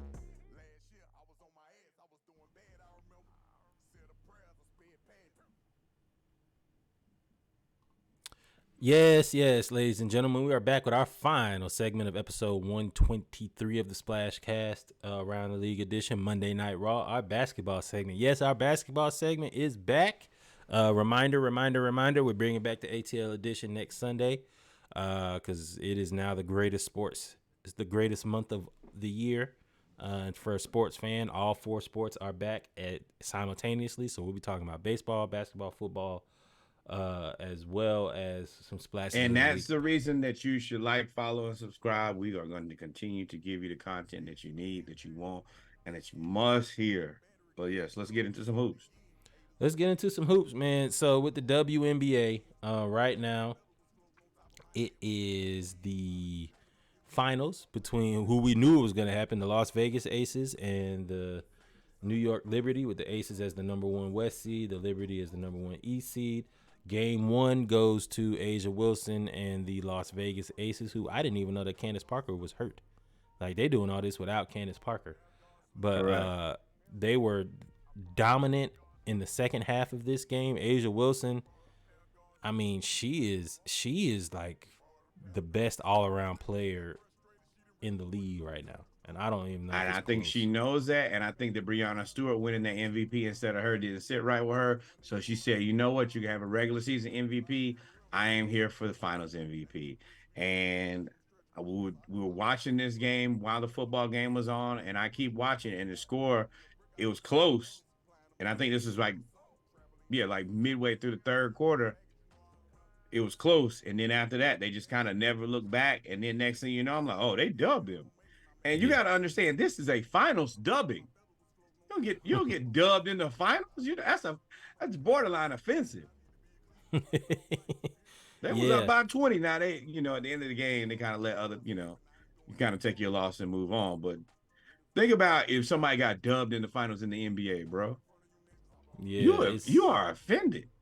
Well, I mean, we did see that. I mean, no shade, no shots, but I mean, the Warriors with KD just. That was almost unfair. Drubbing. Yeah. But there was for the New York Liberty, man. I'm about to pull a Shaq. Excuse me, Ms. Johannes. I was not familiar with your game. If you in the first half, she's doing this in the finals, game 1. Yakum, just off one leg, right-handed 3-point shot, floating to the left. And this was the second one she did. She did that in front of LeBron, like 2 possessions before. Like, this is how you play the game. I don't think the people are understanding. She goes past the screen right here. Left dribble. She's a right-handed shooter going left and chucks it. Nothing but the bottom of the net. That's impressive, fam. As you can see right there, my comment, that's crazy.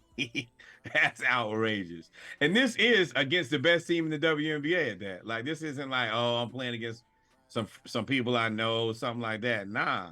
She got LeBron out his seat. LeBron tweeted about this. He was like, dog, I had to stand up and get out my seat when she did. That's what she's smiling at. You think Ben Simmons could do that? No, this looks like a James Harden shot. This is what James Harden gonna try to do. Over under that James Harden tries to do this. Not even over. Yes or no? What's the bet? I think he tries to pull this off in the game. And I think he might have already. Not just to do it. He might have done it with the shot clock running down. Yeah. But this was it's like 15 on the shot clock. Yes. Yeah, 16. that's a lot of time. That's actually a very That's a aggressive regular shot. That's a killer shot to shoot if you're not like, because you think if you shoot that and clank it, come sit by me. You tripping, dog. All this time left on the shot clock, you shooting, going left with your right hand, dog. You don't care about this game at all. Like as a defender, there's nothing that you could do. There's nothing to do. There's nothing that you could say.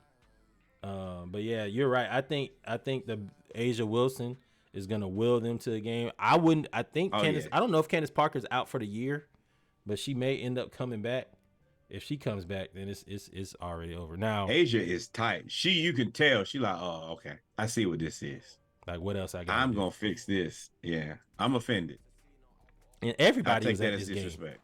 Everybody, like I said, LeBron and some of the Lakers were at this game. It was a bunch of people at this game.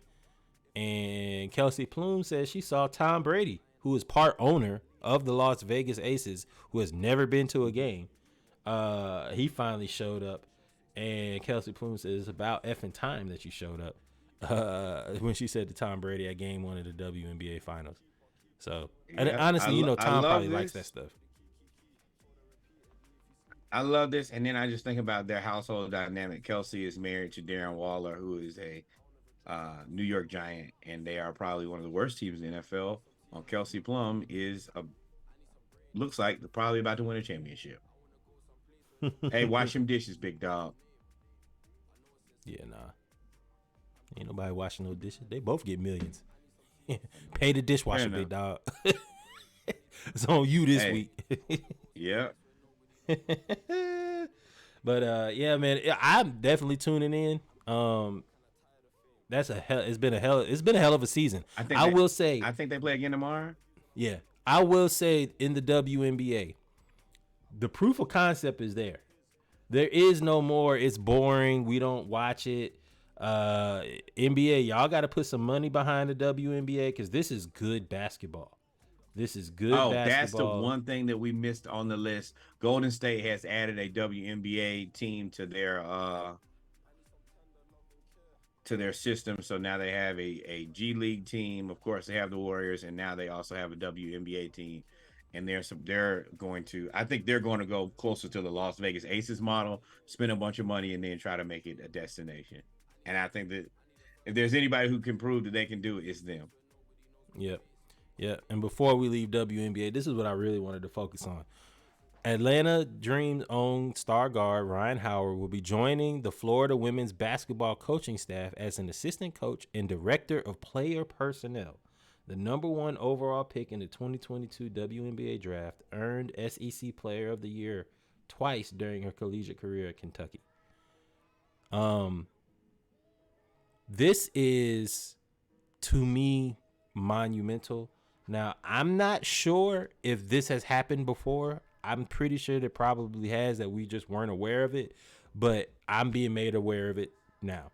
This is an excellent idea, especially with everything that was going on in Russia with Brittany Griner and players having to go play overseas, players having to put them, and we already see what's going on in the climate now, players having to put with everything that's happening in the Middle East, players having to put themselves, women having to put themselves in harm's way just to make a living because they can't get paid the same, even close 10% of the ways that the NBA players make.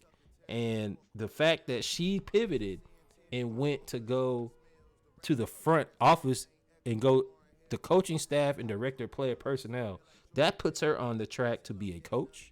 That puts her on a track to be a GM.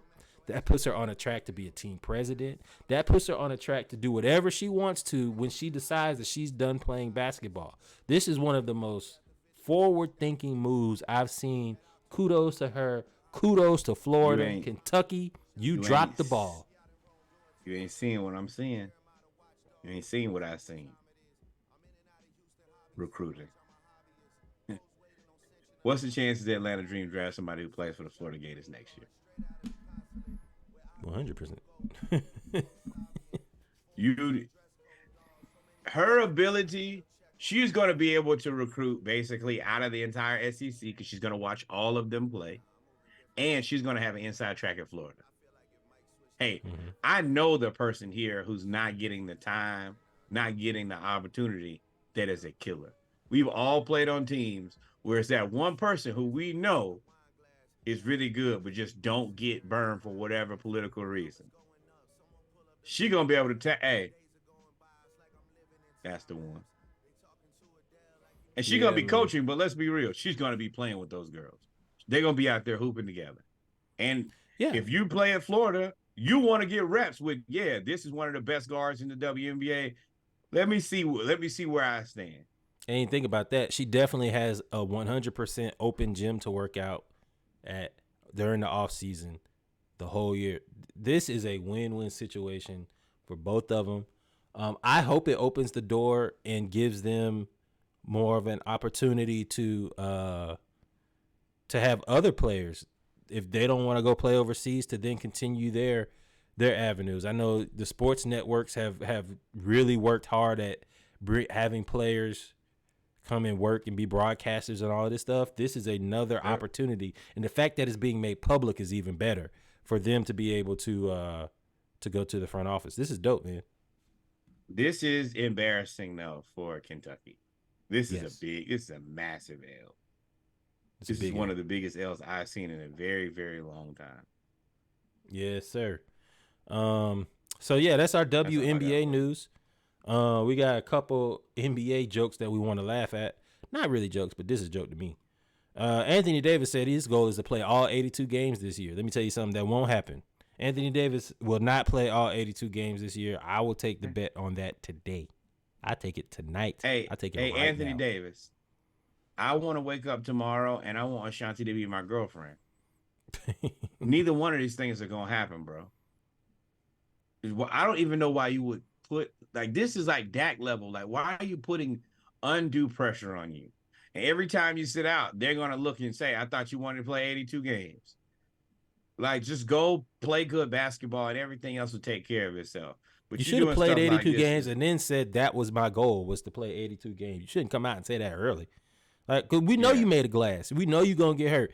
And the West, you'll see. I'm taking the under on that every time, dog. Every time. The underest of unders. I don't think he played 72 games, much less 82. This is bad, though. I don't know what's going on in Toronto. I don't know. Masai Ujiri has been lauded as one of the better GMs in the league. He made the Kawhi Leonard move that got them the championship. They've consistently been in the playoffs. They have Pascal Siakam. But now Pascal, Masai says a lot of players didn't play the right way. We were selfish and we didn't play the right way. He says, and that's why he didn't initiate extension talks with Pascal Siakam. Pascal says, I've never been a selfish player in my life. What's interesting about this is the question was, why didn't you initiate the extensions? Why is it taking so long to get a contract done? And his answer was because he's selfish. He plays selfish. That's wild to say about your star player in contract negotiations in public. I don't understand exactly what they're trying to do. Like, they're in this weird kind of purgatory between we're not trying to move OG, or we want a ton for OG, and we're not trying to move Pascal. And Pascal is not really trying to leave Toronto. I mean, as much as I joked about it, if you got a problem, you could have came to Atlanta, bro. They're willing to move heaven and earth to get you. So this now I would be a lot more reluctant to move. I would be a lot more reluctant to spend money on Pascal. But why? I don't. Why? He ain't do nothing. This is Masai Ujiri calling him selfish. And it's like, he hasn't done. He said, I don't want to leave Toronto. And it seems like Masai is trying. It's not seems like Masai is actively trying to push him out the door. Reluctant to spend a lot of money now is because you might be able to get this for cheap soon. You mean like the situation? Swindle. Yeah, the situation is not getting any better, and the East has gotten better. Say what you want to about the Celtics. We'll talk about Drew here in a second, but Toronto, I don't know where y'all think y'all are in the East now. Might Playing. not be top. Playing. Lucky. Might be lucky to see the play in. That's what they are. Playing. I think they're playing. I think they're a 10 seed. Yeah. So yeah, if you're a 10 seed and you have you have an aging asset in Pascal, you should have moved him. But apparently, I think that's stating the obvious, but I think Pascal, two things. Pascal saying, I don't want to leave. He wants to stay there? Yeah. I'm not going to stay. I'm not going to sign an extension. And if you trade me to wherever, unless it's a contender, I'm assuming, because I feel like he's in a Dame situation. He definitely would get traded to like the Suns if they took him. But I think that was more about Atlanta. I think that was more like, hey, I'm not going to Atlanta. And nobody else is willing to spend to get him. And then second, have you heard of anybody else who was like just us, right? Yeah. And so second, it's like, I don't understand why they don't want him. Like, they don't want to sign him. They're trying to trade him for a king's ransom, and nobody's willing to pay a king's ransom. Unless something's wrong, like the way that it's being positioned, and this is why I think it's mismanaged by Pascal Siakam's camp, you're allowing Masai Ujiri and the powers to be in Toronto paint a narrative about you by not saying anything. This is the only quote we've gotten from him is, I've never been a selfish player. You playing too nice. You playing way too nice. They are actively trying to drive you out of Toronto. Well, then if you want me to tell all, then I'm going to write the tell all book. We're going to say, if you're going to trash me, I'm going to trash you too. Like, at the end of the day, you either got to pay me. The contracts are guaranteed. You got to pay me. Like, and my money is there. Like, so if somebody's going to sign me, you being too nice for me, big dog. You need to get on up out of there. You need to. He'd be good in Sacramento too, boy. Yeah. Or. You like that one a little bit. That one did the hat teaser. Yeah, the bonus, Siakam, and Fox. Put Herder on the bench. That's what I would do. Herder going to Toronto. And then of course there was the big trade, Dame to the Bucks and Drew Holiday to the Blazers. We talked about this briefly. It's kind of crazy how this all materialized. It sounds like this was kind of ongoing, but not. Like it kind of they were waiting in the wings to see what happened with Miami, and the Bucks kind of just played their part and then pounced.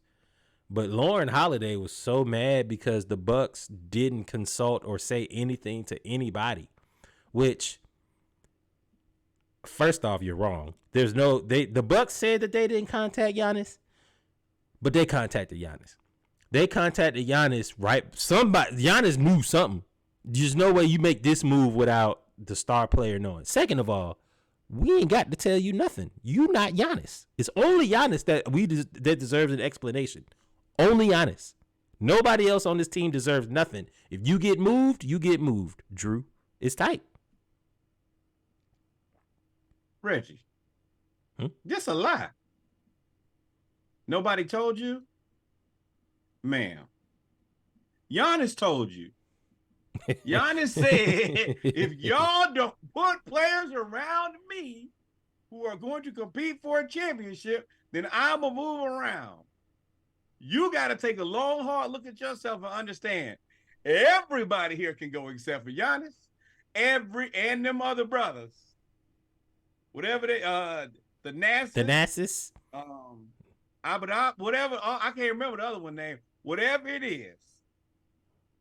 Everybody else can be traded. You saw the coach go. Why you don't think you could be touched? You crazy as hell. They won a championship 2 years ago, and they got the coach out of there. Out of there. Uh-oh. Did you freeze again? Awareness to know. If you don't have enough situational awareness to know that your ass can be traded, then you a damn fool. This is the reason, and let me be very clear about this. What I'm going to say next, you may believe to be inflammatory, but it's also not inflammatory. Do not let these wives start writing no paragraphs about their husband's job. Yeah, you're not Man, supposed to. you had no reason to say this. You didn't need to say this. And anybody who read this said, ma'am, you sound dumb. Respect to you. I think you're a wonderful person. You do a lot of community service. What did you think they was going to be like? Hey, by the way, we're thinking about possibly trading you guys. How do you feel about it? And then they got Dame. What? I don't know what she would have wanted out of. I don't know what kind of heads up you thought you were gonna get. Like, you're not. I mean, because also in the art of business, secrecy and doing things without people knowing it, out of the public eye, is normally how most things get done. When stuff becomes public is when you lose leverage. They had a lot of leverage in that Dame deal. If it had gotten public, then Drew could have came out there and been like, yo, I'm not gonna stay in the Blazers. I'm not gonna. He could have come out there and pulled a Pascal, and now you would have been in the Toronto situation. You'd have been stuck. Exactly. So I mean, I understand you mad, but you also now, you ain't write no paragraph when you got traded from the Clippers, or when you got traded from the such and such, or when you got traded from all them other places. Now it's a big deal. And if you did, we still would not care. Your husband is an NBA player. This comes with the job. This is a part of the job. And respectfully, there are better players who have been traded without knowing. You signed up for it. You also signed up for millions and millions and millions of dollars. So yeah, high risk, high reward. And yeah, man, look this where is you part ended up. of it. In Boston. Shut up.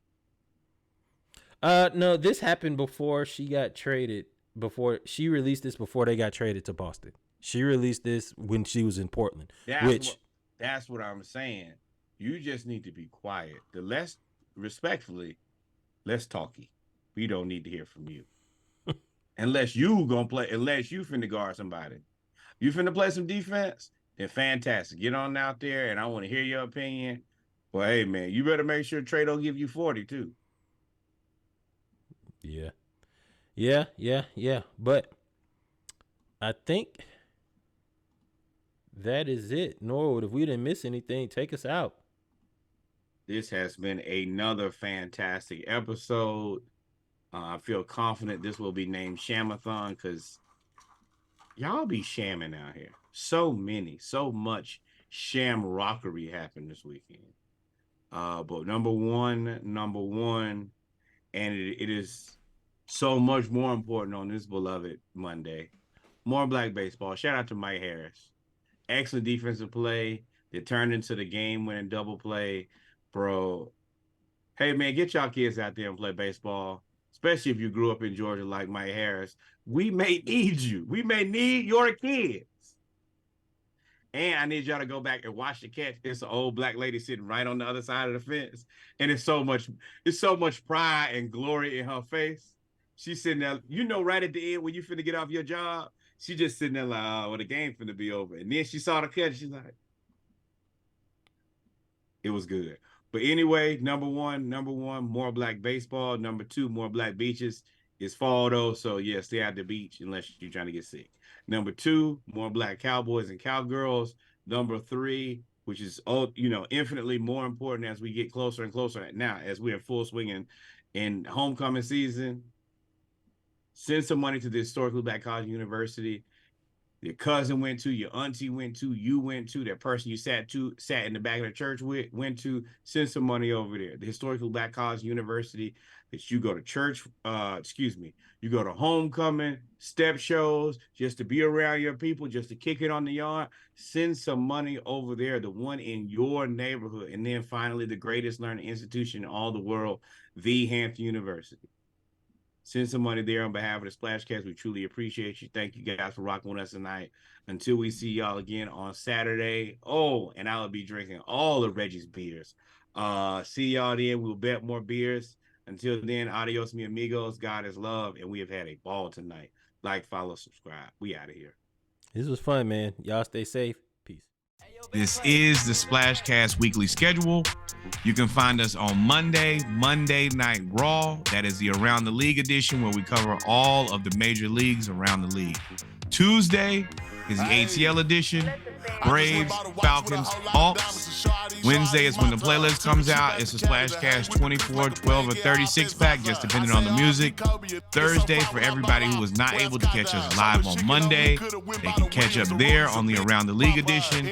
And then Saturday, of course, we bet beers for Saturday Morning Live. If you ever need to find us, we can be found at thesplashcast.com and, of course, via Instagram at thesplashcast. Came a long way from dope in the cabin. Know that I still in the game that I rep. Went to Solomon, iced out the 10 for 600 on all I net. Paid it full like Mitch. Really having it. Got out that stuff, started rapping, and 6 months later I'm rich. No, I'm a stepper, I step with some elegance. I didn't I'm with it, some fellas, and strapped with a post, so I hope that you hesitant. If they spin, make them wish that they never spin. Most of these just, they be telling it. Man, I'm finna take over, I'm stamping it. How you bang this hit, they selling ain't rip.